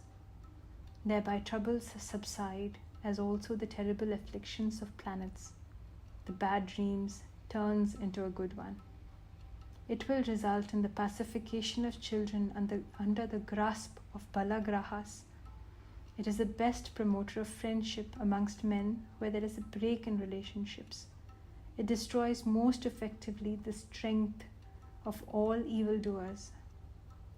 Verily, demons, ghosts, and ogres are destroyed by its mere chanting. This Mahatmyam of mine, chanted in its entirety, makes a devotee very close to me. By means of finest flowers, arghya and incenses, and by perfumes and lamps, by feeding brahmanas, by oblations, by sprinkling consecrated water, and by various other offerings and gifts, if one worships day and night for a full year, the satisfaction that I get, the same is attained by reciting or listening but once to this Mahatmyam of mine. Hearing the story destroys sins and grants freedom from illness. The recital of my manifestations affords protection from evil spirits. If my exploits of exterminating the wicked demons in battle are heard, people will have no fear from enemies. Let the hymns recited by you, and those by the divine sages, and those by Brahma, bestow an auspicious in-thought, lost in a desolate area in a forest, or surrounded by a forest, or encircled by robbers, or captured by enemies in a desolate spot, or pursued by a lion, tiger, or wild elephants in a forest, or sentenced to death by the orders of a wrathful king, or imprisoned or caught in a boat tossed by winds on the high seas, or facing a volley of arrows in the most terrible battle, or amid all kinds of dreadful troubles, or afflicted with pain, remembering the story of mine saves one from predicament. By my power, animals like lions, robbers, and enemies flee from a distance from one who remembers the story of mine. The sage Medha said, having thus spoken, the great Chandika of fierce prowess vanished on that very spot, even as the gods were gazing at her. Their enemies having been destroyed, the gods, relieved of uncertainty in their minds, began to enjoy their shares in yagnas and wield their authorities as before. With Shumba and Nishumba of great prowess slain by the goddess, the remaining demons were off to the netherworlds. Thus, O king, the goddess, although eternal, manifesting again and again, carries out the protection of the world. By her, this universe is deluded, and it is she who gives birth to this universe. When entreated, she bestows supreme knowledge, and when propitiated, she confers prosperity. This entire cosmos is pervaded by the great goddess in the form of Mahakali and Mahamari. At one time, she is Mahamari, the destroyer, and at one time, she, the unborn, becomes this creation. She herself, the eternal being, sustains the beings at other times. In times of prosperity, she is verily Lakshmi, who bestows prosperity in the homes of men, and in times of misfortune, she herself becomes the goddess of misfortune and brings about ruin. When lauded and worshipped with flowers, perfumes, and incense, she bestows wealth, offspring, and an auspicious mind bent on dharma. Chapter 13. The sage Medha said, O king, the sublime glory of the goddess has been narrated to you. Such is the glory of the goddess by whom this world is upheld and sustained.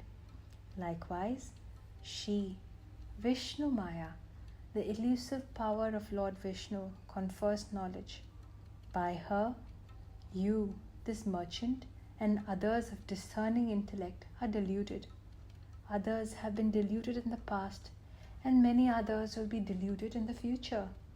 O great king, take refuge in her, the supreme Ishwari. She indeed, when worshipped, bestows on men enjoyment, heaven, and liberation from transmigration.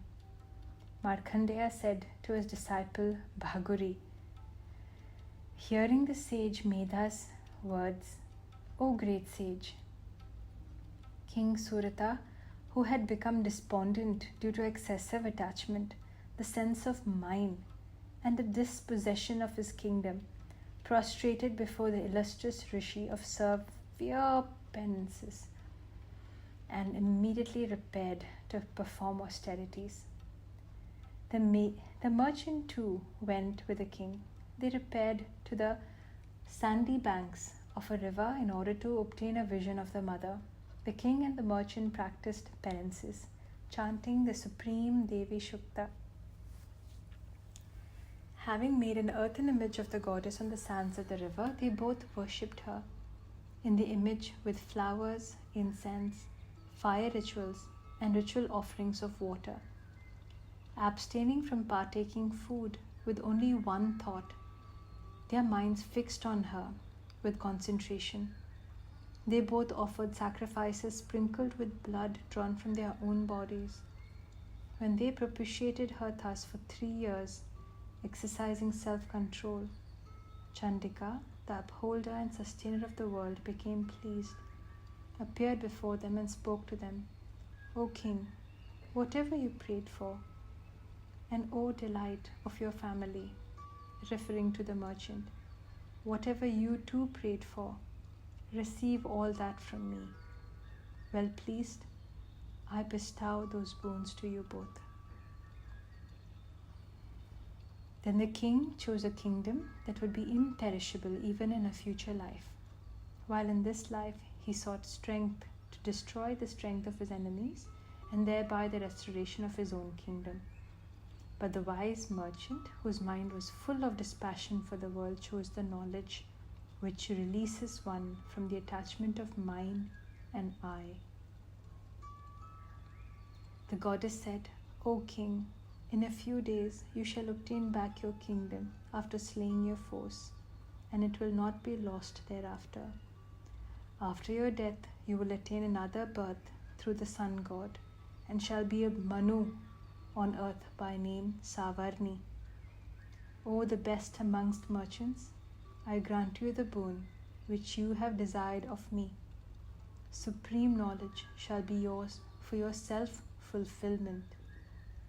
Markandeya said, having thus granted both of them the boon that they desired, the goddess vanished forthwith, as they were extolling her with devotion. Thus Suratha, the best of warriors, having attained the boon from the goddess, shall obtain another birth through Surya, and shall be the 8th Manu named Savarni.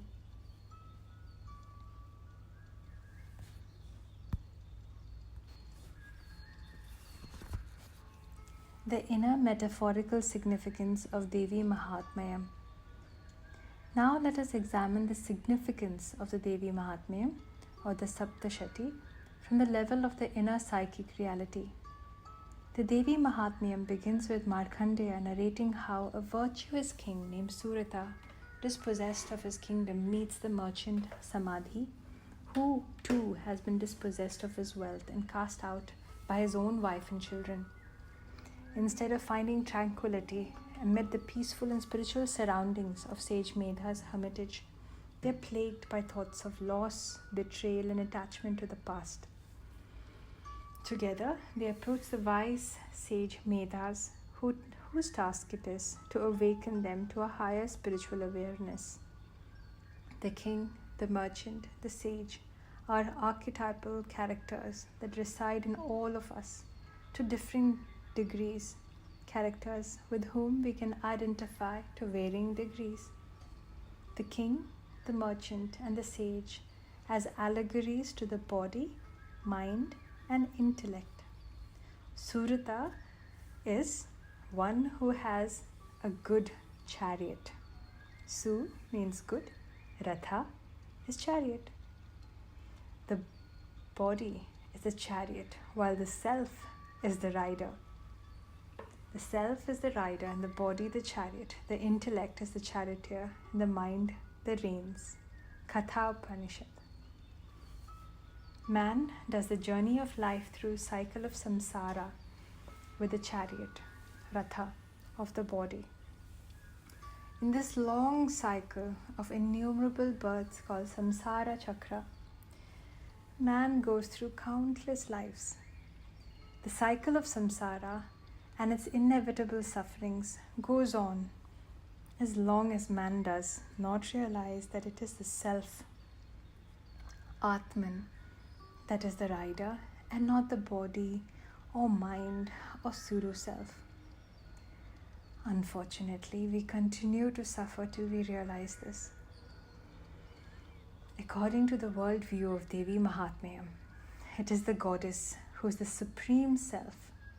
Hence, as the supreme self, she is the rider, born a warrior. Kshatriya, Suratha is endowed with a strong physique, a good body. By virtue of his strength, he is capable of protecting himself as well as others. Initially, he has all the material enjoyments that come naturally to a king. Yet, he loses later on in life, as one would expect in an impermanent and temporal world. This loss, coupled with his continued attachment, is the cause of his suffering. Till then, all along, he had not realized that the goddess, the supreme self, is the rider. So, in spite of everything, he was not truly a Suratha, or one with a good chariot. Samadhi, on the other hand, is a merchant, Vaishya. The word Samadhi indicates an integrated or concentrated or focused mind, a mind that is absorbed in meditation. Sam, together or integrated, A, towards, and Dha, to hold, Samadhi. In other words, the word Samadhi denotes a focused or concentrated mind, a mind in meditation. As his name indicates, Samadhi, the merchant, is single-minded or one-pointed in his pursuits. Being a merchant, initially his focus is on wealth. Because he has the natural ability to be focused, he attains his goal, material wealth. In the first half of their lives, the king and the merchant pursue their goals, power and riches respectively, and they attain their goals. Both the king and the merchant are good by nature. The king protects his subjects like his own children, while the noble merchant shares his prosperity with his whole family. But power and riches are not permanent in this ever-changing world. As is often the case, both of them lose their hard-earned and well-deserved power and riches. Cheated by people whom they trusted, they realize the limitations of worldly life. Apart from fate, their own relatives cheat them. In fact, the merchant's wife and sons misappropriate his wealth and cast him out. In spite of their good characters and abilities, they end up as the losers. Having experienced deceit, cunningness, and heartbreak, both the king and the merchant are deeply disappointed, but not disillusioned. They still cling to those very things and the people that have abandoned them. Even then, their hearts cling to their old associations. They are unable to detach their minds. The king and the merchant are archetypal characters. We are all a bit like the king and the merchant. We all share their predicament. At some point of time, we all experience suffering, hurt, and loss. At times, our close friends, relatives, and family members fail us. In spite of our deep hurts, we still cling on to our old ways and old associations. We fail to discern. We fail to learn from our past. Instead, we simply brood over the past constantly, reliving our miseries in the present. The king and the merchant find themselves in the hermitage of a great sage, in whose hermitage even wild beasts have successfully tamed themselves of their ferocity. Yet, the king and the merchant find it hard to awaken their abilities to discern or be dispassionate. Here again, we share their plight. Most of us go to a temple or an ashram or a spiritual retreat or a great saint only to find that the mind is still under the conditioning of the past. We worry about our losses and hurts. It would be good if we could reflect rather than brood over our losses and hurts. This is our predicament. Returning back to the merchant, Samadhi, though he had the natural inborn ability to engage his mind in meditation, in single-minded pursuit, it did not bring him happiness. Instead, the end result was unhappiness. Why? He concentrated on wealth alone.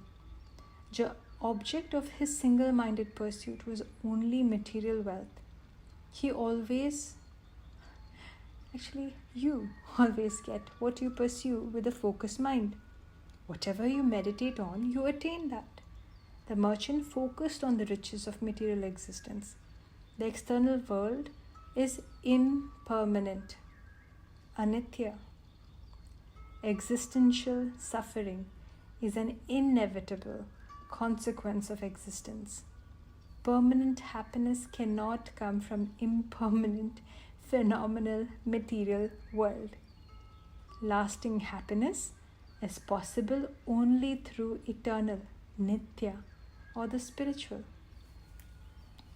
The only unchanging principle in this ever-changing world is the Supreme Self, the Mother Divine. She is the only object of meditation that can bring lasting happiness, both in the present and hereafter. Unless the chariot, body, the reins, mind, and the intellect, buddhi, all serve the rider's self-purpose, the chariot is useless. Thus Suratha, a good chariot, and Samadhi, a concentrated or focused mind, cannot serve their true purpose, cannot find true happiness, till they meet the sage medhas, intellect or insight or knowledge, who can lead them to the goddess, to the Supreme Self. Medhas is another word for buddhi or intellect. As per Kathopanishad, buddhi or medhas is the charioteer. Now, this is a perfect combination. An awakened intellect or awareness, a focused mind capable of deep meditation, a strong and healthy body. Together, they can easily attain the best. Under the wise guidance of the sage Medhas, the king Suratha and the merchant Samadhi attain the best knowledge of the goddess, knowing whom they can attain the best. Medhas can now raise their awareness from an ordinary, worldly awareness to a higher spiritual awareness of the goddess, the Supreme Self. And this is what happens finally. Eventually, at the end of the narrative, the king and the merchant are fully inspired to seek the goddess. Reiterating to the bank of a river, they meditate and worship the Divine Mother devotedly. After 3 years, she appears to them and offers each a boon. Suratha, who has unfinished business, asks for the return of his earthly kingdom, followed by an imperishable kingdom in the next life. The merchant Samadhi, on the other hand, has grown wise and dispassionate. He has become free from worldly attachment. His mind is now fixed only on supreme knowledge, the goddess. So he asks for the supreme knowledge that will dissolve the bondage of worldly existence. This is true Samadhi. All other forms of Samadhi are incomplete, save Nirvikalpa Samadhi. This is the true significance of the 3 main characters with whom the Devi Mahatmyam begins and ends. Now, let us examine the actual myth of the goddess and her martial exploits. As must be evident by now, the Devi Mahatmyam is seemingly a narrative of the battle between the Devi and the Asuras. There is a deeper significance to these demons and the battles. At one level, it is also an allegory to the inner battle between the divine and the demoniac forces within the human psyche, between the positive and negative. The battlegrounds represent our own human consciousness, and its events symbolize our own experiences. The demons are symbolic of the psychic forces within the shadow. The Divine Mother is our own true being, our inherent divinity and wholeness, our very self. Her clashes with the demons symbolize the outward and inward struggles we face daily. The Devi, personified simultaneously as the one supreme goddess and also the many goddesses, confronts the demons of ahankara, ego, our mistaken notion of who we are and what we identify ourselves with, of excessive tamas and rajas, that in turn give birth to other demons of excessive craving, greed, anger, pride, and of incessant chitta vrittis. Thus the myth is an allegory of what is happening within our own consciousness to the transformation of human consciousness. The threefold transformation of consciousness is described in the 3 sections or episodes of the Devi Mahatmyam. Going deeper into the first episode, the inner meaning of Madhu Kaitaba. The first episode reveals the power of tamas, the power of delusion, how in our ordinary state of being we are all deluded. The first episode reveals the primordial mother Adi Shakti or Mula Prakriti in her dark, deluding aspect, tamas, that ensnares humankind through the psychological afflictions of ignorance and attachment. Through the influence of tamas and rajas, it teaches us about the nature of reality at both basic primordial level. Mahavishnu has to awaken from the state of primal sleep in order to overcome the original demoniacal forces. Madhu, which is standing for tamas, and Kaitaba for rajas.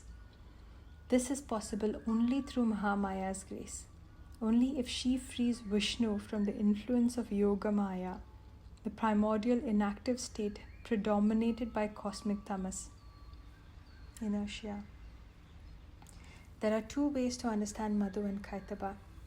One is suggested by the Mahabharata's version of the same myth.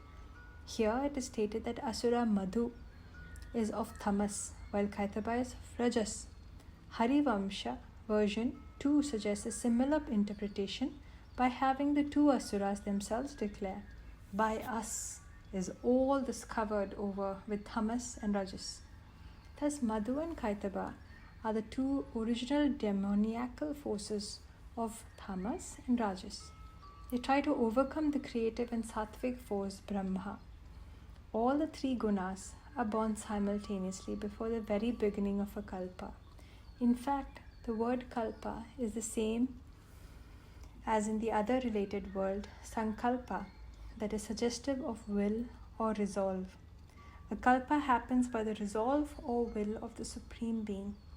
A kalpa is one of the many continuous cycles of creative manifestation, sustenance and dissolution that happens by the sankalpa, will or resolve of the Supreme Being, who in some creation myths is equated with Lord Vishnu. Madhu Kaitaba emerged from the mala, dirt or waste from Vishnu's ears. The ears are symbolic of sound or shabda, which is another name for nada, that marks the start of cosmogenesis. The 3 gunas are part of the same cosmic process of manifestation. Ever since creative manifestation starts, the 3 gunas are in a state of disequilibrium, wherein they struggle towards ascendancy. The 3 gunas are part of the same veiling power of Prakriti or Mahamaya. Together they form the 3 strands that bind us to ignorance. However, over a period of time, sattva is like a burnt rope because by its very nature it brings knowledge. That is why initially the ascendancy of sattva is preferred over tamas and Rajas. A burnt rope or a rope that will sooner or later be burnt cannot bind us for long. But till it is fully burnt, even this rope can be binding.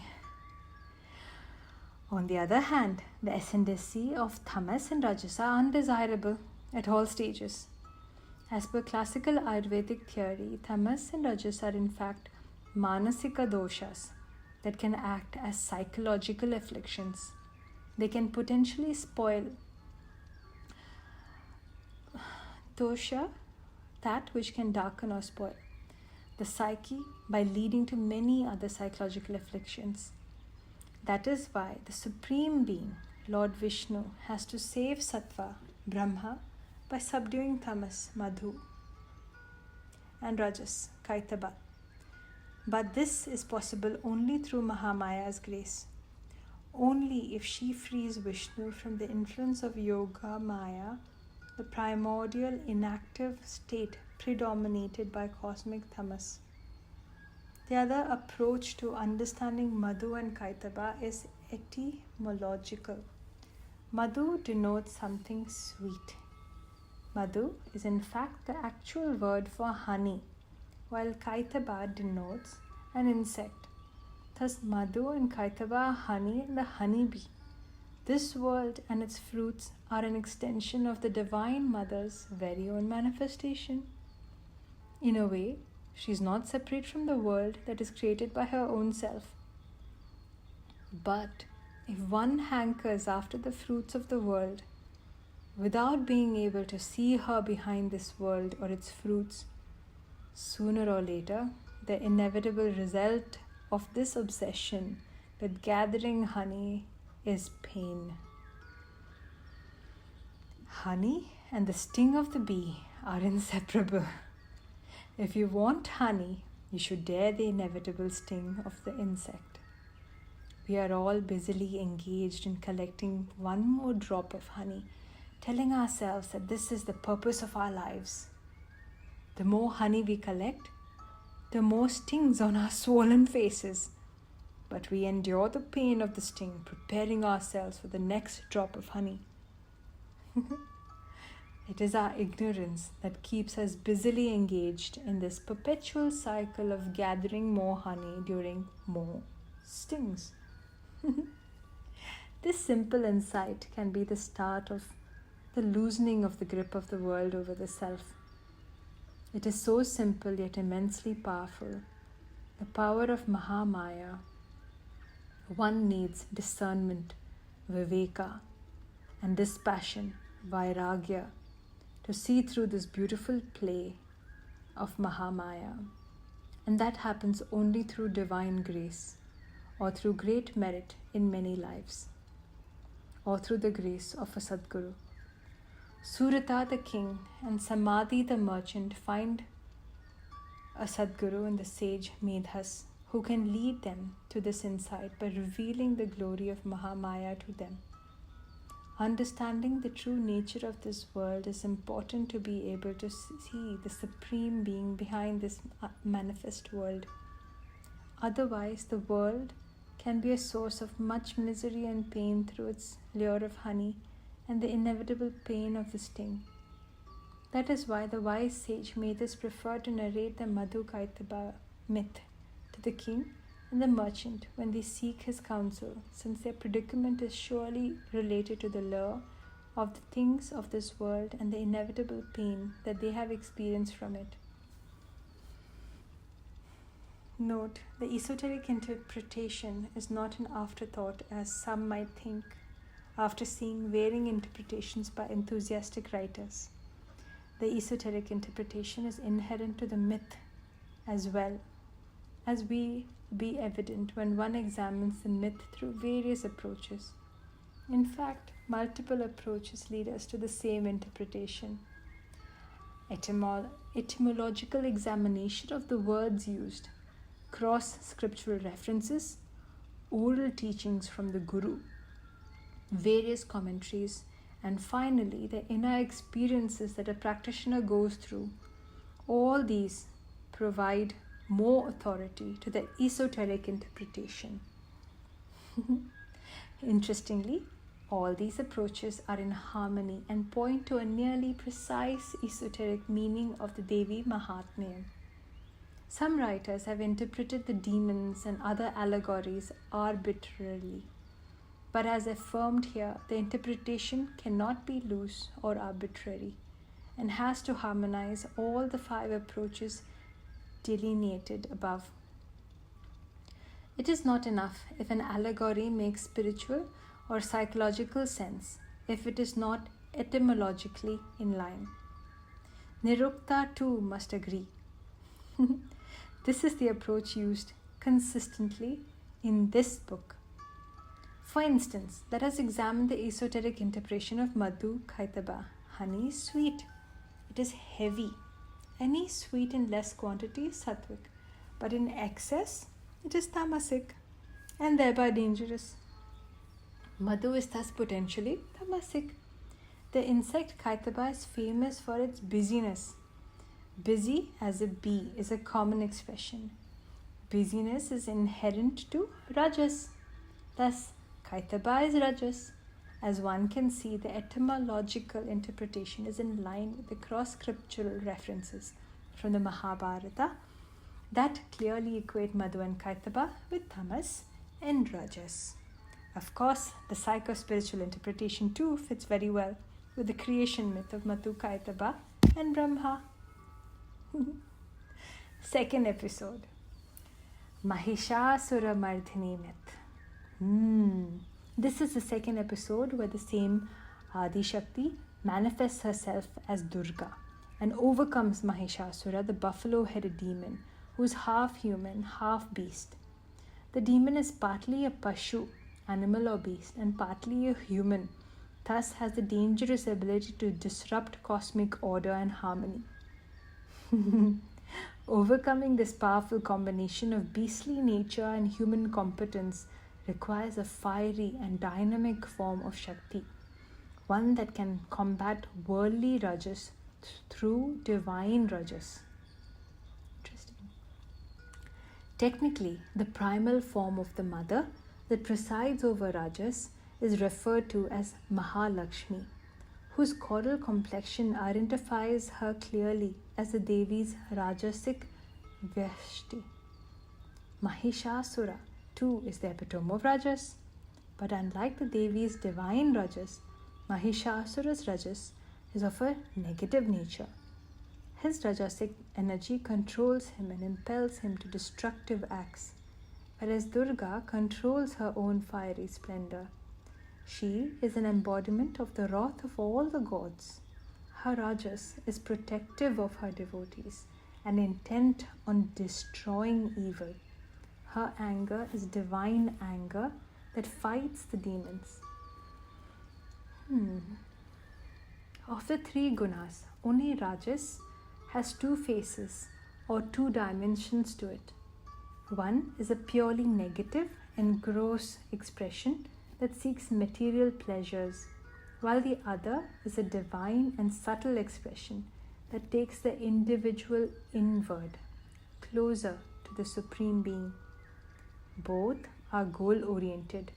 That demoniac Rajas seeks only kama, desire or craving, and artha, material prosperity, while divine Rajas seeks the fulfillment of righteous desires and all-round divine prosperity, and eventually moksha.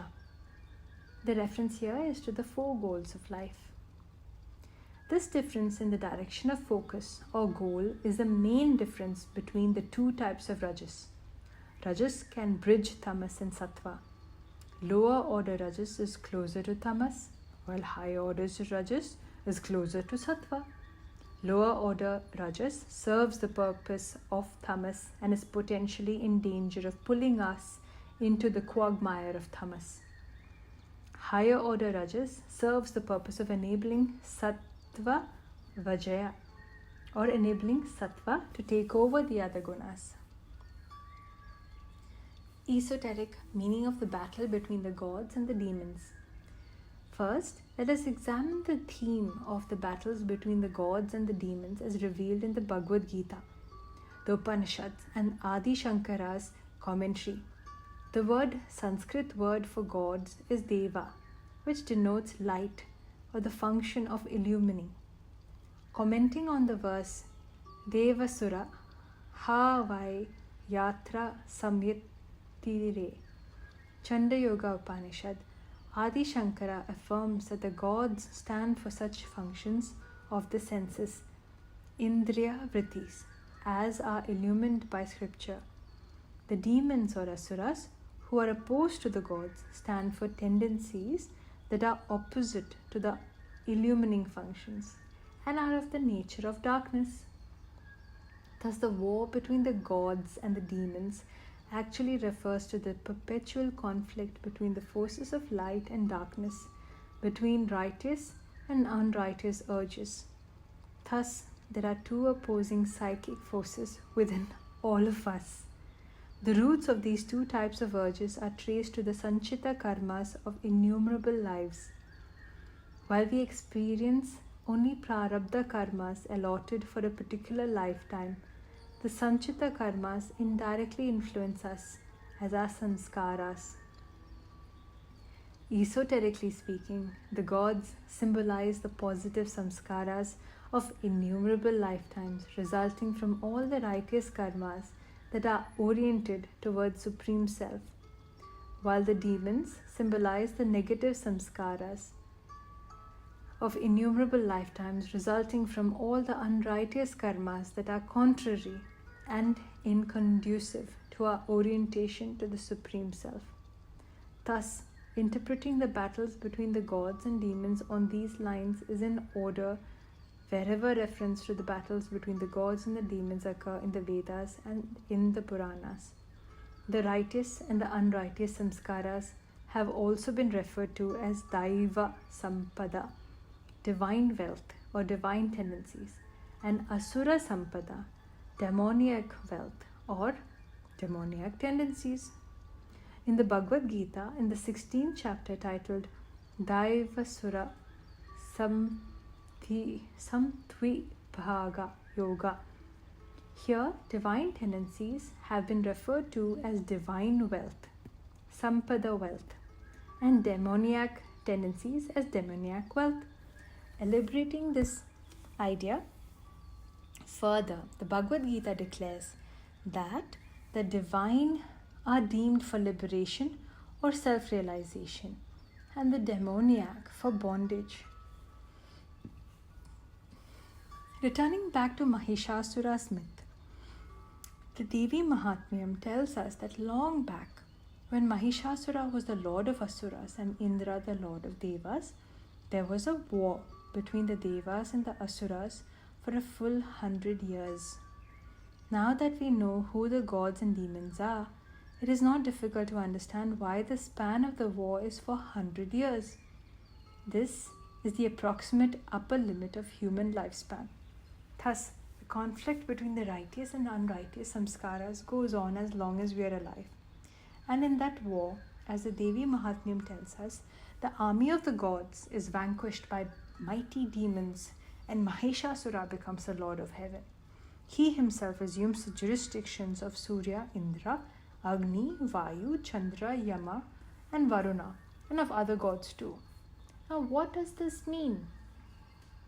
As already stated, the gods are presiding deities of various Indriyas and their functions: Surya over eyes, Indra, hands, Agni over speech, Vayu over skin, Chandra over mind, Yama over anus, Varuna over tongue, and so on. The gods stand for respective Indriya Vrittis.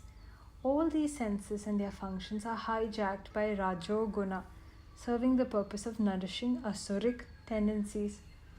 This is the meaning of Mahishasura assuming lordship over all jurisdictions of the gods.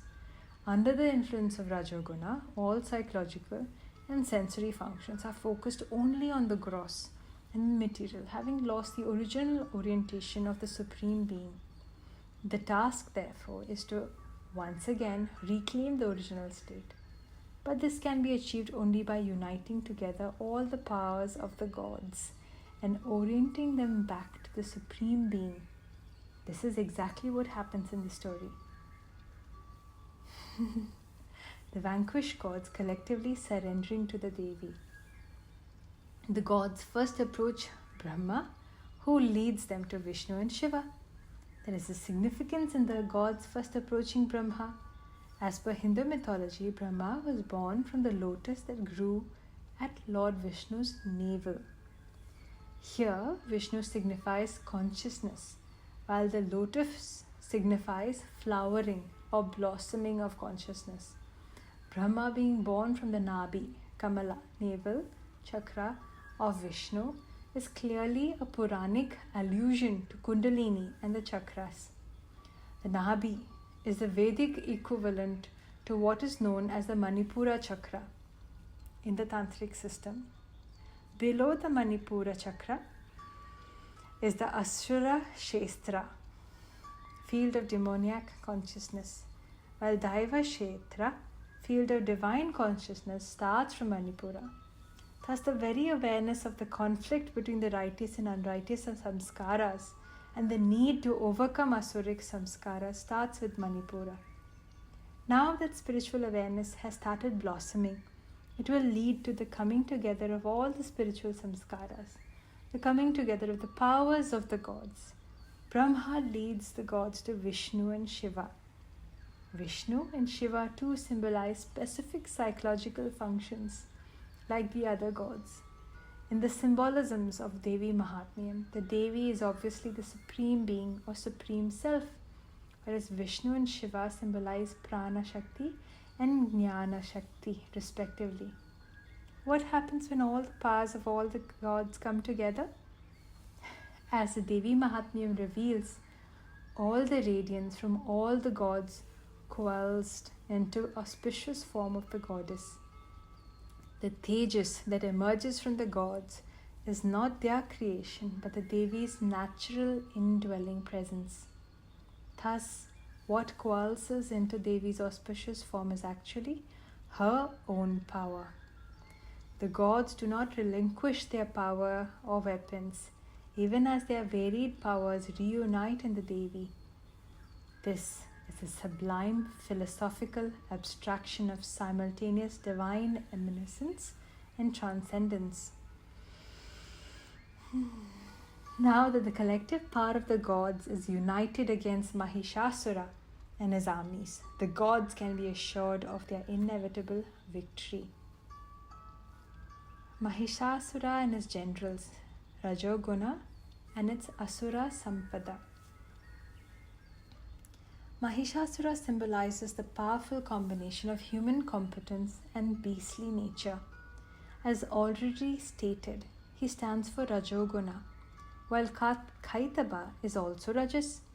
He comes as a twin of Madhu, Tamas, and at the level of origination. Unlike Kaitaba, who is the nature of Rajas, Mahishasura is the epitome of Rajoguna. He has 16 asuras who lead various battalions of armies. They stand for various demoniac traits or tendencies and are Mahishasura's assets or wealth. Together, they are all Asura Sampada or demoniac wealth or assets. See the chapter on Daiva Sampada and Asura Sampada for more. If Mahishasura has to be subdued, his generals have to be eliminated first. His demoniac wealth has to be destroyed first. But the Asura armies vastly outnumber the gods. Commenting on the Brihadaranyaka Upanishad, account of a similar conflict between the gods and the demons, Adi Shankara tells us that the gods are always less in number while the demons are more. So what to do? There's only one way out: absolute surrender to the Supreme Goddess. Nothing less than total surrender will bail them out of their difficulty, and this is precisely what the gods do. As already stated, if Mahishasura has to be subdued, his generals have to be eliminated first. His demoniac wealth has to be destroyed first. Hence, the goddess and her lion start destroying these asuras one by one, while each of the 16 asura generals and their esoteric significance is important in its own way, two among them deserve special mention. Dhurdhara and Durmukha, who fight till the last. Only after Dhurdhara and Durmukha are destroyed can the goddess finally fight the asura lord Mahishasura. In fact, they find place even in the Mahishasura Mardhini Stotram. Dhurdharshini, Dhurmukhamarshini, Harsarathe. Such is their negative significance for spiritual life. If Mahishasura is Rajas, Dhurdhara and Durmukha are desire and anger. As the Bhagavad Gita affirms, Rajas begets desire and anger. In fact, most often anger is related to desire. When the fulfillment of desire, karma, is frustrated by an obstacle, frustration turns into anger. Desire itself is rooted in Rajas and aggravates it further. In fact, Dhurdhara literally means irresistible, while Durmukha means ugly or hideous or bad face. True enough, it is very difficult to resist desire, while anger transforms the most beautiful face into a hideous one. Durmukha can also mean bad-mouthed or abusive, which too denotes anger. Desire is by nature insatiable and is the most important of the 6 inner enemies, Arisharth Vargas, along with his comrade, anger, Krodha. Since Rajas begets desire and anger, they are the last to go before Rajas. That is why they fight till the last. Once desire is eliminated, Sattva Guna, the divine forces of light, can easily prevail over Rajoguna. However, do not underestimate Mahishasura, Rajoguna, and his army. Rajoguna, Mahishasura, and its associated vrittis, Mahishasura's armies, wield great power over the psyche. They are the result of the impressions of innumerable lifetimes and choices made in those lives. Choices that have become embedded in our psyche as stubborn psychological traits. To make matters worse, most of us waste away this precious life without any conscious awareness of what is happening within. As the Bhagavad Gita reveals, it is only at the end of innumerable births that the wise person takes refuge in the Supreme Being, realizing that the Supreme Being is all that is. And rare is such a great soul. Most of us carry on with our deluded lives without realizing that life is not just about relationships, money, power, and material pursuits. For the majority, spiritual life is only an extension of the deep-rooted material approach. Even those who are interested have only a shallow interest, quite often it being a mere coping mechanism for the stress of daily living. For some, spirituality is a pursuit that they reserve for their old age, for their retired lives. Compelled by our asuric tendencies, we waste the best time of our lives pursuing purely material goals, wasting away our greatest potential, postponing it continually. It is only a few wise ones who awaken to the truth that the Supreme Being is all that is, that have a conscious awareness of the war between the gods and the demons. Bringing this inner conflict into conscious awareness, the serious practitioner surrenders completely to the Supreme Goddess, just as the gods did in Devi Mahatmyam. Progressively, the gods are reinstated in their rightful place by the replacement of asuric wealth with divine wealth. This needs the grace of Mahalakshmi, who can bestow Daiva Sampada or divine wealth to her devotee. The practitioner who is endowed with divine wealth is now fit for attaining liberation. Even if one does not attain liberation in this birth, the samskaras and the merit acquired during this lifetime are carried in a potential form into the next lives, when they shall bear fruit automatically. However, for those who are unwavering from the goal, the accumulation of divine wealth shall set them free in this very life. Spiritual victory is in sight. Mahishasura's eightfold fury. Returning back to Mahishasura's myth, seeing his armies destroyed by the Devi, an enraged Mahishasura starts terrifying the Devi's hosts. And how does Mahishasura destroy the Devi's forces in 8 ways? These 8 ways are the purely negative expression of Rajas, hitting some by muzzle, trampling some by the hoofs, lashing at some with his tail, tearing others with his horn, by sheer speed, by bellowing, by wheeling, by the blast of his breath. Mahishasura destroyed the Devi's forces. The eightfold unleashing of Mahishasura's Rajas is comparable to the eightfold Maithuna, or eightfold sexual union, which a brahmachari is strictly advised to avoid. Here, a word in brahmacharya is in order. Brahmacharya means to move, learn, and live in the way of Brahman, or higher awareness.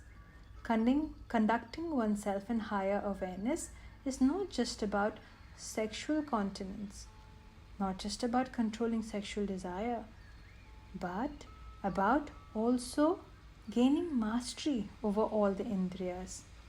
Among other things, it is also largely about bringing the indriyas, senses, under effortless control. Thus, one of the goals of brahmacharya is to reach a state where one is not troubled by indriyas anymore. However, this state of freedom from the indriyas comes effortlessly only after intense practice or abhyasa. Till one achieves effortless mastery over the indriyas, one has to make intense efforts. Hence, initially, we are advised to avoid eightfold indulgence of the indriyas. The 8 ways of sensual indulgence. Smaranam, thinking of it. Kirtanam, talking of it. Keli, playing around. Prekshanam, seeing. Guhya bhashanam, talking in secrecy. Sankalpa, wishing for. Adhyavasaya, determination towards. Kriyanishpati, actual accomplishment. These are the 8 ways in which Rajas destroys the divine forces before one can even gauge its destructive influence. That is why the unleashing of Mahishasura's Rajas too has 8-fold fury. After destroying the Devi's forces by his 8-fold Rajas, Mahishasura rushes forward to slay her lion. The goddess Ambika becomes enraged at this. The lion as the sadhaka who has taken to the path of dharma. The lion is none other than the sadhaka who is taken to the path of dharma. It is none other than the practitioner, the jiva, you and me. Since the devotee has already surrendered to the goddess and is on the path of dharma, the mother will protect him as her own child. Now starts the real fight between Devi and the lord of the asuras. To meet the challenge, the goddess heightens her own rajas. However, unlike Mahishasura's destructive and egoistic rage, her anger is divine or righteous anger that counters demoniac or unrighteous anger. Initially, the practitioner counters lower order material rajas through higher order spiritual rajas. One has to remove a thorn with the help of another thorn, as the adage goes. We come across instances of the lion's fury too, in both the 2nd and 3rd episodes, though more elaborately in the 3rd episode. This is the sadhaka spiritualized higher order rajas, or sattvic rajas, which counters the destructive influence of material lower order rajas of the asuras. The 2 faces of rajas is an interesting theme that the Devi Mahatmyam portrays time and again through powerful metaphors.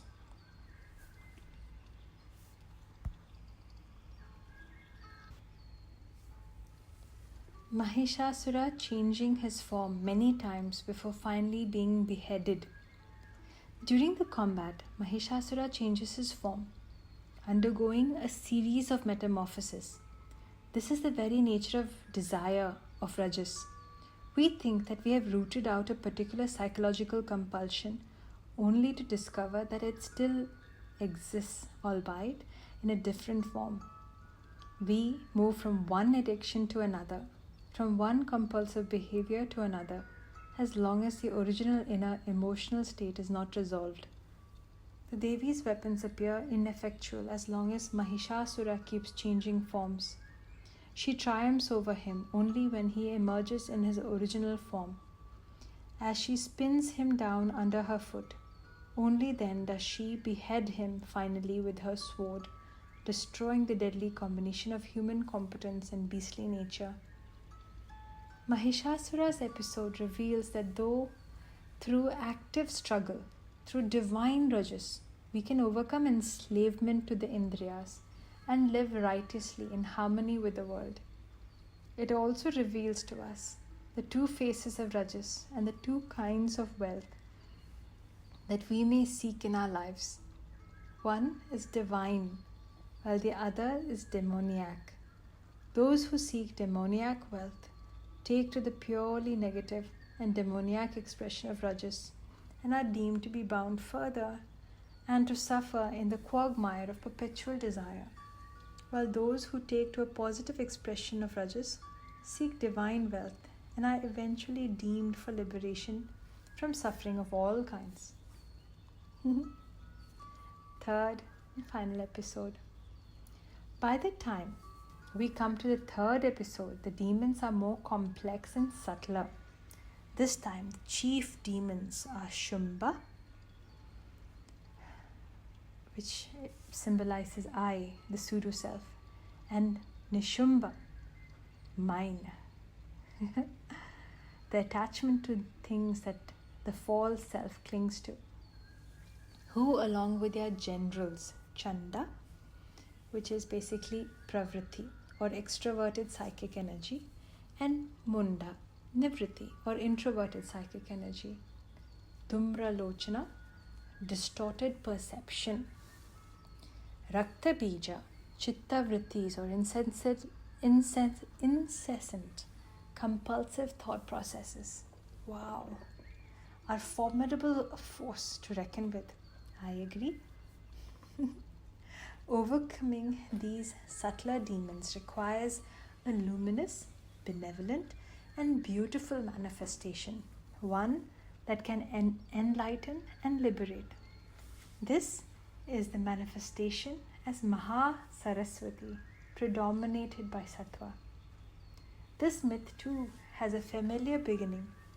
Two demons named Shumba and Nishumbha have dispossessed the gods, stripped them of their powers, and appropriated their wealth and privilege. Then the gods go to Mount Himalaya and extol the unvanquished Aparajita Devi, recalling her assurance that she would intervene whenever remembered in times of misfortune. Synchronistically, Parvati Devi comes there at the same time to bathe in the waters of Ganga and inquires innocently as to whom the gods are extolling. An auspicious form of the goddess, Kaushiki, emanates from the self, same Parvati, and answers that the hymn is addressed to her. Parvati becomes dark and is henceforth known as Kalika or Kali. She will play a major role in the future course of events along with the auspicious form of Ambika. Thus the goddess has two forms, one auspicious and the other terrible. Parvati's two forms reminds us of Shiva, who too has a terrible form, as Rudra, apart from his usual auspicious form. This twofold complementary nature of divinity, as both the auspicious and the terrible, highlights the play of light and dark. Both are aspects of the Supreme Being. There are two other interesting phenomena at work here. First is the phenomenon of synchronicity. Parvati comes there by coincidence, though seemingly a coincidence. Her arrival then and there is a very meaningful coincidence. Synchronicity is behind not only oracular prognostication, but also how prayers work. At times, divine intervention can be direct, displaying a seemingly casual relation to prayers and mantras. At other times, divine intervention occurs in a non-casual, synchronistic manner. Either ways, prayers work. Most importantly, we are connected to everything else around us. Our minds and lives are not separate from the minds and lives of others in the universe. There is underlying, indivisible, holistic unity. Secondly, Parvati's innocent query suggests that she is not aware of what is happening, at least consciously. But surely, as an embodiment of the Supreme Goddess, wouldn't she be consciously aware? Though not conscious, the emanation of Kaushiki, who answers Parvati, is her own Shakti, a projection of her own unconscious powers. At an individual conscious level, we have limited powers, limited by embodiment in a mind-body that constrain the otherwise unbounded and limitless reservoir of all powers. At an unconscious level, we are potentially connected to the collective. There is oneness and abundant potential at this level. But in our normal waking state of consciousness, we are largely unaware of our unbounded potential and our connection to the collective. In other states of consciousness, such as dream, deep sleep, and meditation, we are better connected to this level. One may argue that this particular context in the Devi Mahatmyam involves the goddess, not a human being. However, remember that everything about the gods and demons has relevance for us, for what happens in our own psyche. The Supreme Goddess is the mother of the universe, identical with the Brahman of Vedanta and with the Atman of Yoga. But this is a transcendental level. No doubt the goddess is the Supreme Self, but she is also the collective self.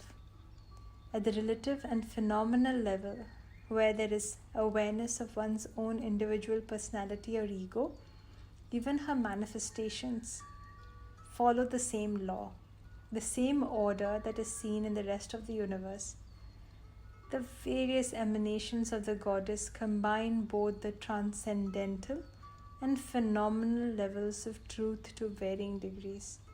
It may not be inappropriate to suggest that while ultimately at the transcendental level she is the Supreme Self or Brahman, in her manifestations as other goddesses, she is also the transcendental in the phenomenal. In other words, she is transcendental. She is the phenomenal. She is also the transcendental and the phenomenal. This is the uniqueness of the Shakta worldview. Sri Ramakrishna describes how the relative or phenomenal emerges from the absolute or transcendental and falls back into it. Brahman may be compared to an infinite ocean without beginning or end. Just as some portions of the ocean freeze into ice through intense cold and formless water appears to have formed, so through intense love or faith of the devotee, Brahman appears to take on form and personality. But the form melts away again as the sun of knowledge arises. When the universe also disappears, there is nothing but Brahman. The beautiful and auspicious Kaushiki form of goddess is all sattva. Unlike the slayer of Mahishasura, who is the collective embodiment of the divine anger or divine rajas of all the gods, Kaushiki is a sattvic manifestation. This time, the demons are even more sophisticated. Action, contemplation, and knowledge are the three stages through which we have to pierce through the veil of Prakriti or three gunas. Madhu, Kaitaba are the mala, dirt or waste from the Vishnu's ears, and thereby predominantly represent tamas. Mahishasura and his generals represent Rajoguna. But Shumba and Nishumba and their generals represent the limitations of buddhi, which is another form of sattva. The word sattva also denotes the mind apart from the guna of sattva. It is easy to understand why one has to overcome tamas and rajas, as it is accepted that they are manasika doshas. But why is there a need to transcend even sattva, one might ask? As described in the commentary on the first episode, the three gunas are part of the same cosmic process of manifestation. They are part of the same veiling power of Prakriti or Mahamaya. Together they form the three strands that bind us in ignorance. Since sattva is potentially akin to a burnt rope, since it brings knowledge, initially the ascendancy of sattva is preferred over tamas and rajas. A rope that will sooner or later be burnt cannot bind us for long. But till it is fully burnt, even this rope can be binding. We'll examine this further using another analogy, that of a lantern. But first let us understand Shumba and Nishumba. The word Bha in the names of Shumba and Nishumba means light. However, the light is not real like the light from the sun. It is merely reflected. Just as sun represents the self and light in astrological language, moon represents the mind and reflected light. Tat Sattva is therefore another name for the mind. Buddhi is the highest function of the mind. However, Buddhi is not the same as the self or Atman. Shumba is none other than asmita, sense of I, the pseudo-self that identifies the self with non-self, whereas Nishumba represents mamata, sense of mine, or the attachment to things that the false self clings through identification with other objects. Nishumba is the brother of Shumba. One follows the other closely. Where there is this sense of I, automatically there will be a sense of mine, as an extension of the false sense of selfhood. That is why Shumba and Nishumba are inseparable brothers.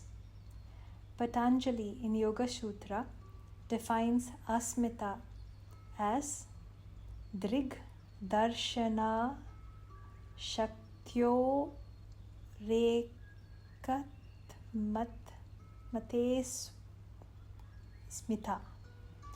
So drig is the seer or purusha or pure consciousness. Darshana Shakti denotes the power of observing, which is none other than buddhi or intellect. Ekatmata means identifying as one. In other words, Ashmita is the ignorance or mistake of identifying buddhi as Purusha or Atman. In other words, misidentification of the mind as the self gives rise to a false sense of self. This false sense of self is Ashmita. Although it may seem that buddhi and Purusha are identical, in reality they are not. This can be illustrated using the analogy of a lantern. If the self is the wick or the source of light, buddhi is the glass chimney. From a distance, though, it appears as if the glass chimney is the source of light. Close observation will reveal that the burning wick is the true source of light. Likewise, a yogi whose consciousness is functioning beyond the manomaya kosha knows that the mind is not identical with the self, as his consciousness has awakened to the level of vijnanamaya kosha. Nice. Buddhi is the instrument of intelligence that discerns, questions, reasons, determines, and wills. Though Buddhi is the highest faculty of the human mind, possesses the potential power of divine revelation, it is still limited manifestation of consciousness. Buddhi is also an evolute of Prakriti, and thus cannot be identical to Purusha or consciousness. The mind, when viewed through the distorting lens of avidya or ignorance, becomes the basis for a false sense of identity. The pseudo selfhood is Ashmita. The basis of Ashmita is a false notion that Buddhi is identical to Atman. However, an acutely focused sattvic Buddhi is very helpful in reflecting self or consciousness, just as clear chimney can transmit the light of the wick very clearly.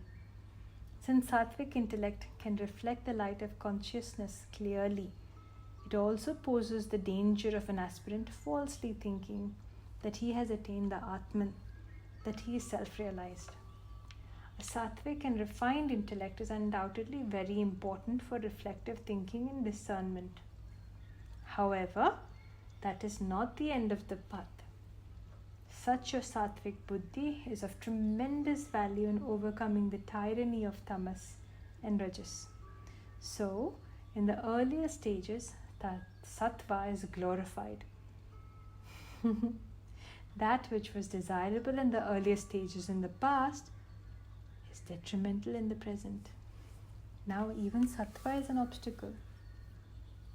If tamas can be compared to a brick wall and rajas to stormy winds that toss about the mind in a tempest, sattva is like a glass wall.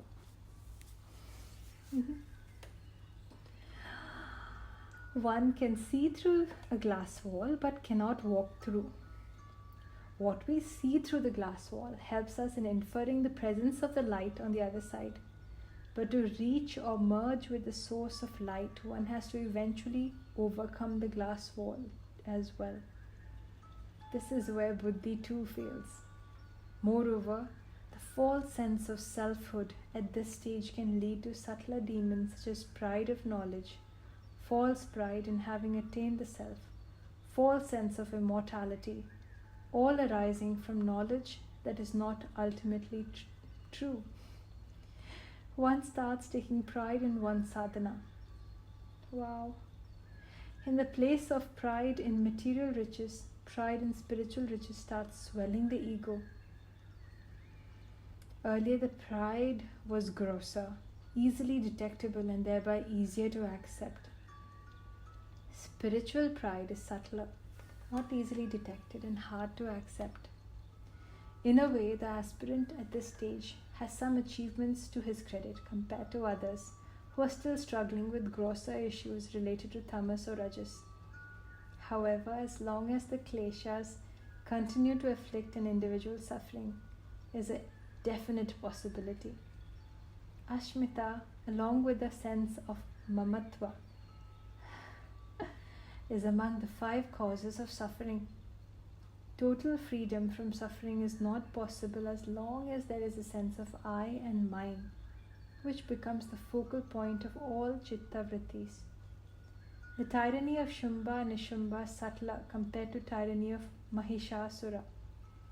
Moreover, Mahishasura did not seek the hand of the Devi, did not talk of marrying the goddess. He just rushed to war compulsively, compelled by his fiery rajas.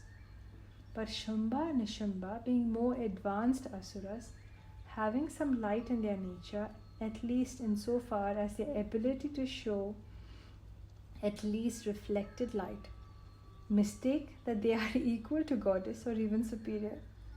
That is why they confidently quote a marriage proposal. But first, how did they come to know of the goddess? Through Chanda and Munda. What do these 2 asuras denote? Chanda means fierce or passionate, while Munda denotes a shaved head. Generally, a shaved head is symbolic of vairagya or withdrawal. Vairagya can be true dispassion, or it can be sensitive withdrawal due to a bad experience. In the latter case, it is not genuine vairagya, but only withdrawal due to hurt, a negative reaction to an unpleasant experience. Oh my god, this is a psychological gem. Here, Munda, being an asura, denotes reactive withdrawal from things that have been a source of suffering, not genuine vairagya. Chanda denotes passionate pursuit, while Munda denotes sensitive, introverted withdrawal. Here, two specific behaviors have been selected to represent pravritti and nivritti, the two patterns of psychological behavioral functioning. These two are the most common patterns of behavior. One is hot pursuit of whatever is deemed attractive to the senses, while the other is a sensitive withdrawal from those that hurt from past experience. These are the two principal movements of Ashmita, the false sense of identity. One movement, outward exertion, pravritti, while the other is inward withdrawal, nivritti. Ashmita reacts to external objects, be it people or material things, in one of these two manners. If my past experience or impression of the person or object is pleasant, I pursue passionately. If it was unpleasant or hurtful, I withdraw due to hurt, or in extreme cases, I may develop intense dislike or hatred for the person or object. Thus, pursuit and withdrawal are actually behavioral expressions or reactionary patterns to chitta vrittis that trigger these two movements. Our responses to things or people fit into either of these patterns to varying degrees depending on the object in front of us. This is the symbolism of Chanda, pravritti or extroverted pursuit, and Munda, introverted withdrawal. Note, Chanda and Munda as pravritti and nivritti are not the same as extroversion and introversion. Extroversion and introversion are psychological tendencies that are neither negative or positive, whereas the symbolism of Chanda and Munda is related more to raga, infatuation or attachment, and dvesha, aversion or dislike, which are among the 5 afflicting kleshas in yoga psychology. It is Chanda and Munda who see the Devi first and carry this news to Shumba. They tell Shumba about the beautiful goddess whose radiance illuminates the Himalayas. They flatter Shumba with an account of his riches and powers, all stolen from the gods. Playing upon Shumba's vanity, they suggest that he, who is all wealthy and all powerful, surely must possess this jewel among women. There is a misconception that pravritti should be eschewed. At this level of sadhana, we realize that nothing is good or bad in itself. Thus, those that are deemed negative can be transformed to serve us positively. This is the Shakta approach. One must rise by that which one falls. As Tantra affirms, Chanda and Munda are asuric as long as they serve Ashmita, the false self. But it is the self-same Chanda and Munda, the two movements of vrittis that initially turn our attention to the Devi, the Supreme Self. The same pravritti that can pull us into bondage can initially attract us towards liberation, towards self-realization, though initially only as another goal to be sought.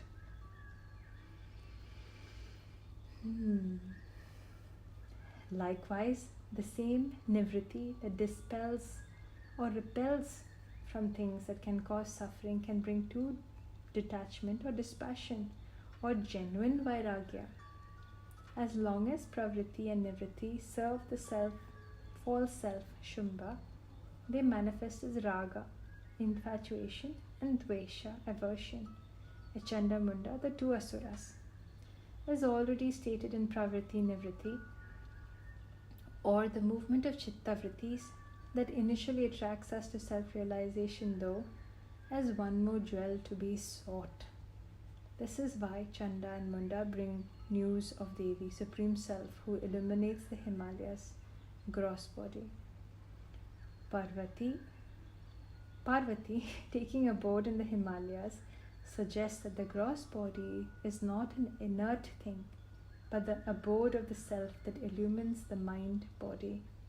Even the gods come down to the Himalayas to extol the divine self.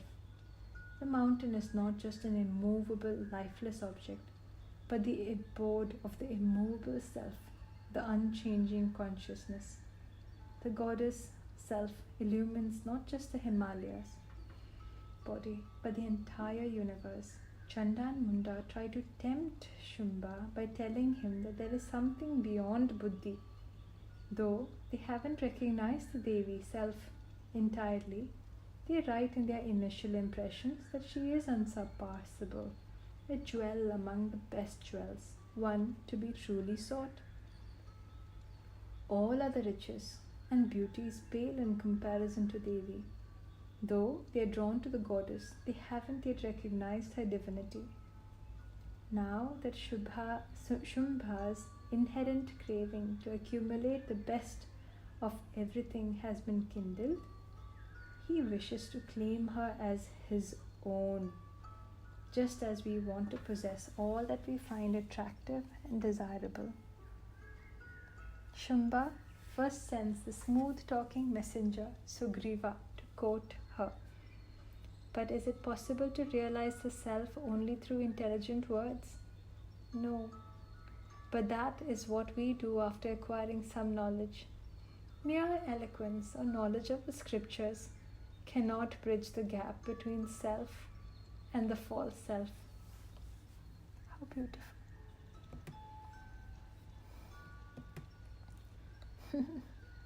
I have to pause here because it's just so beautiful.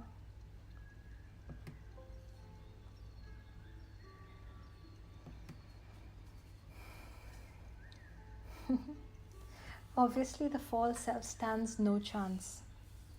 He would die at her hands. Indirectly, the Devi is asking for nothing less than a sacrifice of the pseudo self. How can one obtain the supreme self without the death of the false self? As expected, the smooth-talking Sugriva fails.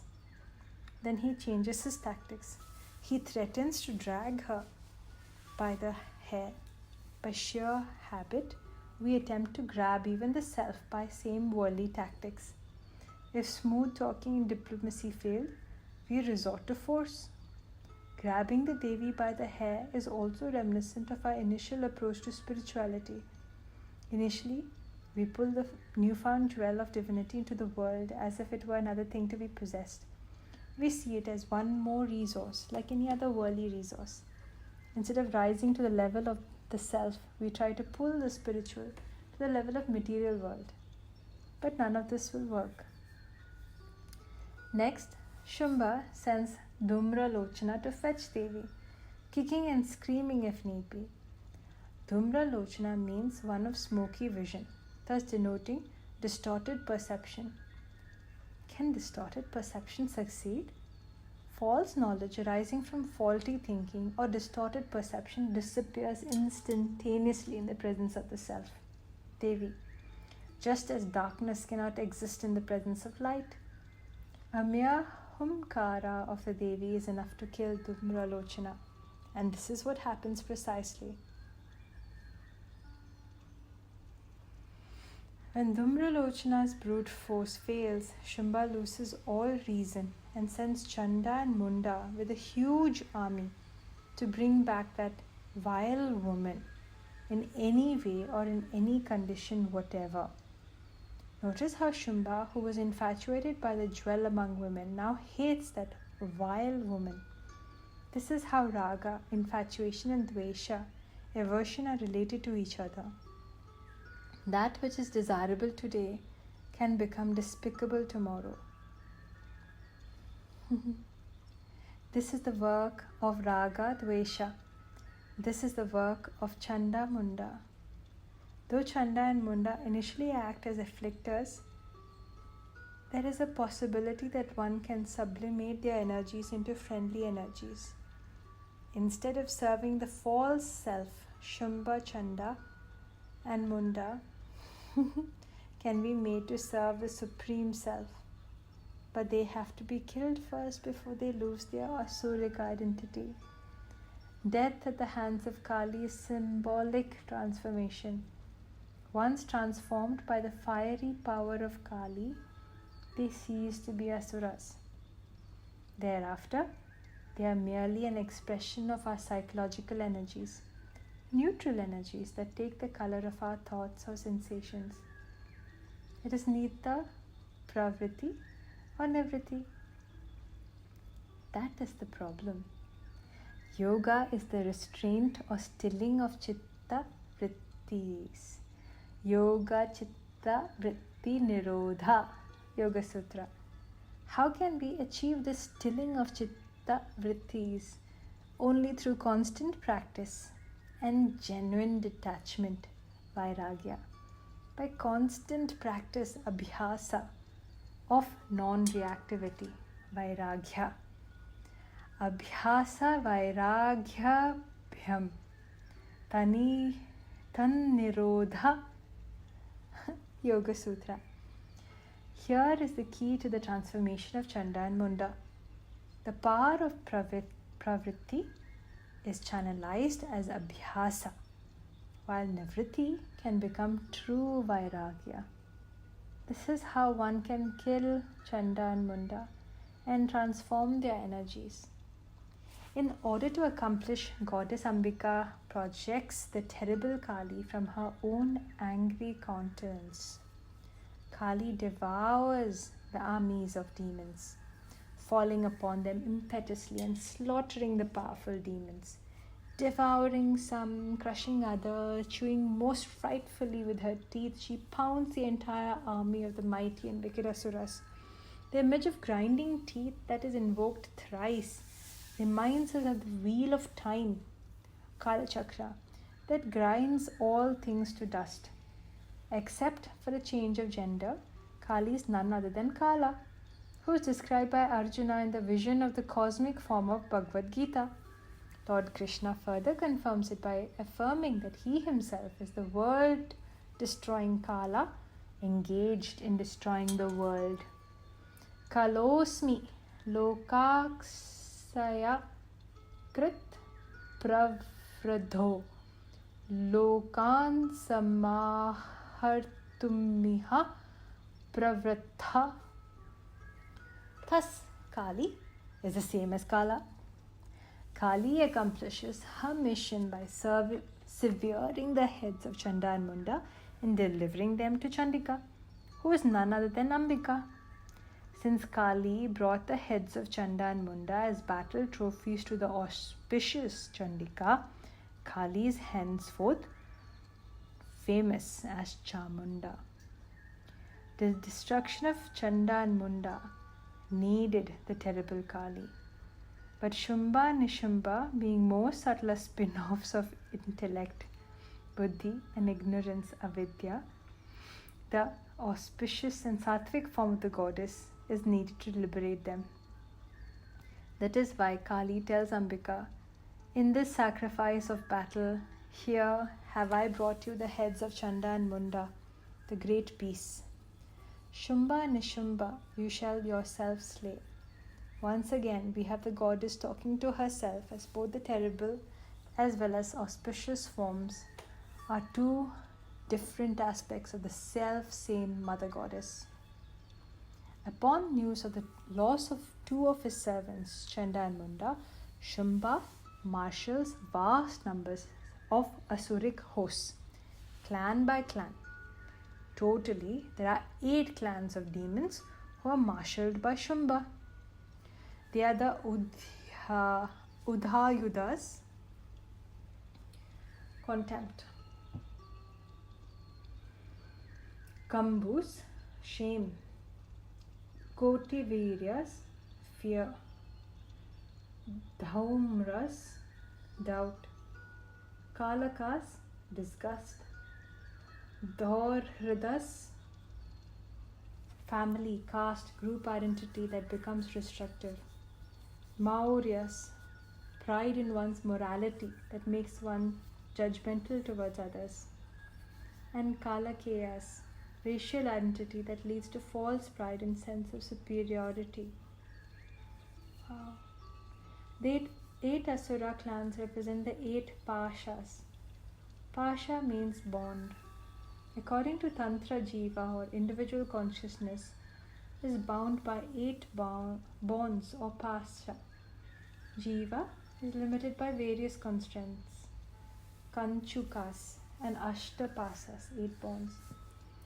When Jivas become free of these constraints and limiting bonds, one becomes Shiva.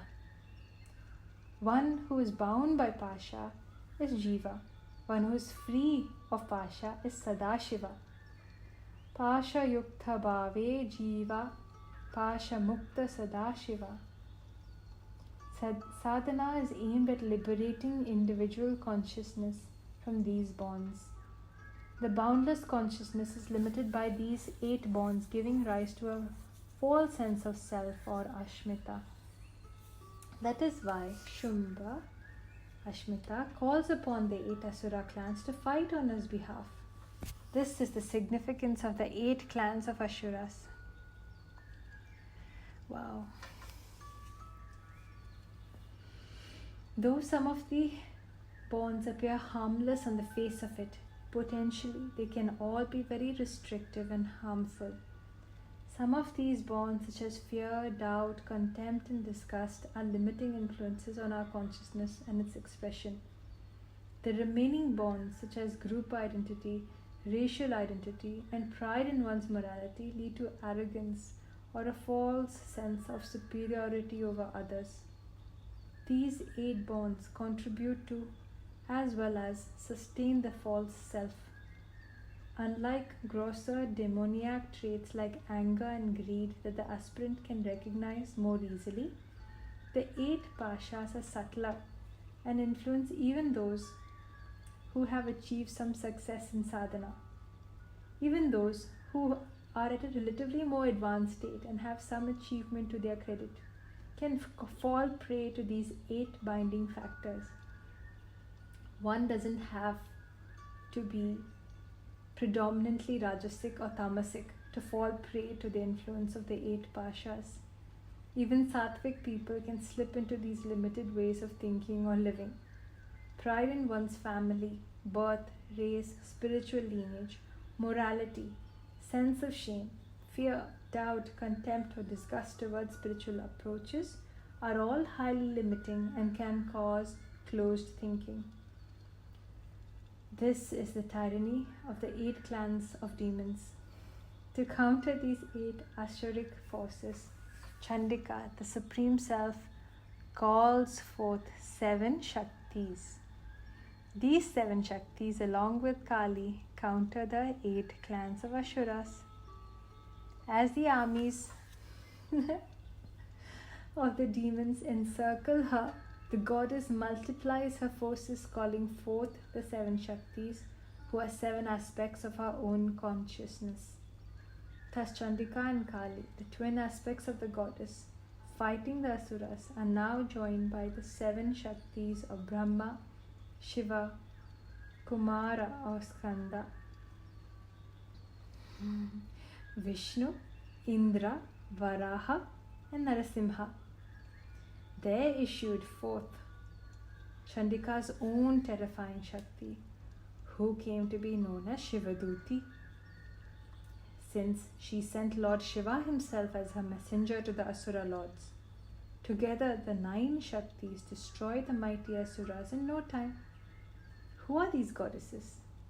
Each goddess presides over a particular aspect of our consciousness and is linked to a graha in astrology. The 9 goddesses, that is Chandika or Shivaduti, graha is sun, aspect is the soul or self. Maheshwari is the moon, the mind. Narasimhi is Mars, Vaishnavi Mercury, Brahmani Jupiter, Aindri or Indrani Venus, Kali or Chamundi Saturn, Varahi Rahu and Kaumari Ketu. The Asura clans have been killed. The 8 Pashas have been cut asunder. Even Chanda and Munda are dead. With both Chanda, Pravritti, and Munda, Nivritti dead, with both the outward and inward movements of Chitta Vrittis having ceased, what remains to be done is only the stilling of the Chitta Vrittis. Rakta Bija, who strides onto the battlefield after the death of Chanda and Munda, is none other than Chitta Vrittis. That Rakta Bija is a symbolic of Chitta Vrittis, becomes clear when we examine his unique power. Whenever a drop of his blood falls to earth, another demon of identical size and strength springs up. In the battle, innumerable demons proliferate the Rakta Bija's split blood, terrorizing and bewildering the gods. This is the nature of Chitta Vrittis, or thought processes. Each vritti leads to one more thought, as thoughts multiply in geometric progression. The same is true of desire too.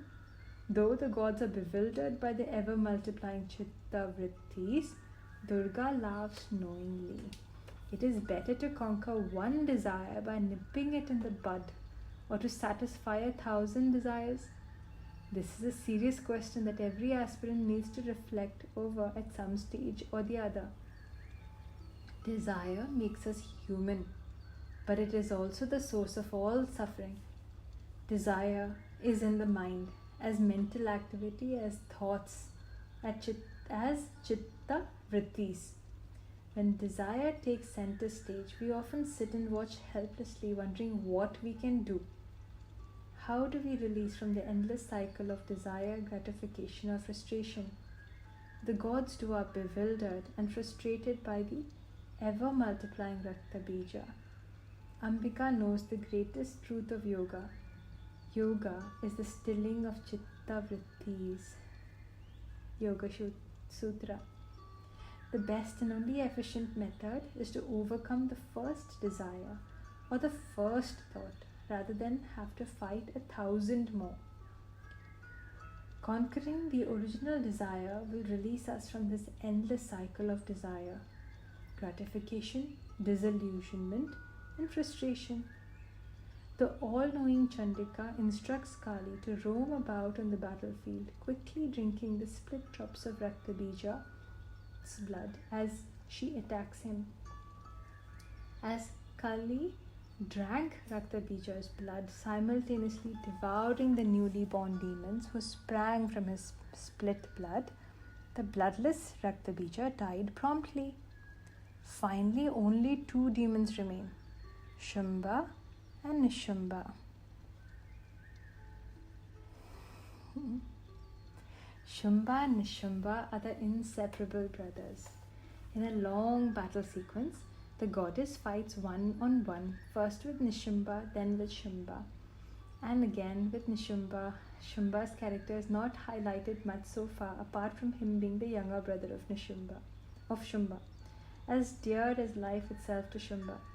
If Shumba is Ashmita, the false sense of self, Nishumba is Mamatva or Mamata. Nishumba is as dear as life itself to Shumba because the identity of Ashmita, the false sense of self, is shaped by its attachment to body, mind, possessions, family and social roles, group affiliations, identity and beliefs too, among other junks. An upadhi is a defining attribute, a limiting qualification, a substitute, anything that may be mistaken for something else. Thus, while Shumba represents subjective ego awareness, Nishumba represents the attachment to all its objective attributes.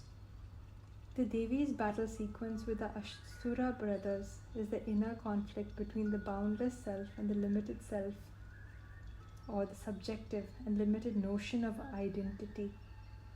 Being inextricably linked, the 2 demon brothers, Ashmita and Mamatva, fight, one rising up when the other is knocked out.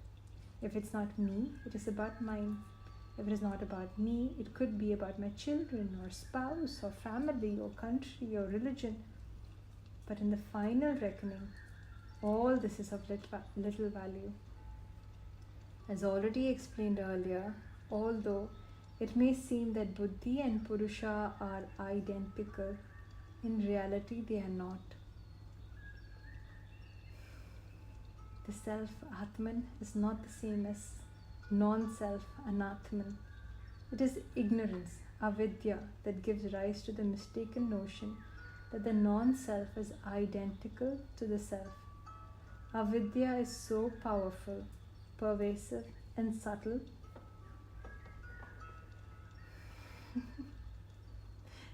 and is the root of all other kleshas. It is avidya that makes us mistake buddhi, which is also an upadhi, for the self. All these are appearances mistaken for reality. This is the actual definition of an upadhi. It becomes clear when Nishumba, in spite of all his apparent grandeur, is knocked senseless to the ground. Even so, he rises up in desperation, as a monster with 10,000 arms, suggestive of desperate grasping or clinging to the countless fragments of all that one considers as one's own. The countless notions of mine that sustain the notion of a separate self, that only serves to separate us from the infinite one. This desperate instinctive grasping or clinging to the attachments of the limited self or ego awareness is the final klesha. Abhinivesha. Abhinivesha is the most basic attachment to life that all living beings instinctually possess. It manifests as fear of death of one's individual existence, as fear of death of one's individuality, as fear that desperately clings to the innumerable fragments of non-self as the self. Beautiful. All this is because of the misidentification of the self with the ever-changing prakriti or material nature. As the goddess self penetrates the 10,000 armed monsters Abhinivesha's heart, the demon's essence appears one final time, pleading for the goddess to stop, indicating how unrelenting one clings because of this klesha. However, no upadhi can last truly till the end, before the Devi's sword of knowledge, jnana. Finally, as she slays him, only Shumba is left all alone, stripped of all the false things that he has identified himself with all along. With no other support, Shumba, the false self, has to battle it out alone. The first 6 verses of the 10th chapter drive home the crux of the entire 3rd episode. Shumba addresses the Devi as Durga, reminding us that she is the self-same goddess who killed Mahishasura earlier on in the 2nd episode. Shumba, the false self, is based on the erroneous notion of multiplicity and individuality. Shumba sees only multiplicity and cannot recognize the unity of all existence. Perplexed by the multiple names used to refer to the goddess, Devi, Chandika, Ambika, Kali, Chamunda, Brahmani, Maheshwari, Kaumari, Vaishnavi, Varahi, Narasimhi, Aindri, and a host of other names throughout the text, one might possibly forget that there is only one goddess in the entire narrative. Shumba too fails to recognize that the Devi is indeed one without a second. He refuses to recognize the unity of all existence as he chides her for depending on the strength of others. Thereupon, the Devi reveals that she is one without a second, saying, "I alone exist in this universe. Who else is there besides me?" This is great dictum, the Mahavakya of the Devi Mahatmyam. Following this proclamation of divine unity, she affirms that the many manifestations are but projections of her own power. as are all other forms she inhabits. The truth of infinite being and oneness cannot be appreciated by the false self. Or how can the false or individual self exist if it cannot realize the oneness? How can the limited notion of individuality exist alongside the unbounded, infinite self? This is the delusional power of Mahamaya. Just as all the divine manifestations are projections of the goddess, all the asuras are also projections of Ashmita. Now that Shimba is all alone, denuded of all the multiple projections of individual ego awareness, the climax of the battle is between the limited self and the Supreme Self. But it is not a battle between equals, though it looks like one on the face of it. After exhausting all weapons, Shumba and the Devi fight hand to hand in mid-air as never before, to the astonishment of the saints and sages. The combat with Shumba is the rarest one, as Asmita is extremely elusive and stubborn. But the Devi's sattvic power can overcome the mightiest asuric force, though after a short-lived play of power, their battle is symbolic of a spiritual struggle that is beyond the realm of day-to-day existence. This is the significance of the metaphor of fighting in mid-air. Eventually, the Devi kills him by piercing the Asura with her spear of knowledge, Jnana. The death of Ashmita, the false self or limited ego awareness, is nothing but relinquishing of a limited identity. But in losing this limited identity, one gains an unimaginably greater one, that of the Supreme Being. This final victory represents the realization of the true self, the end of all multiplicity, the steady experience of oneness, and the passage from an ever-changing becoming to pure awareness or being. Finally, one can now join the seer of Svetasvatara Upanishad in affirming, I know the unchanging, primeval one, the indwelling self of all things, existing everywhere, all-pervading, whom the wise declare to be eternal, free from birth. Om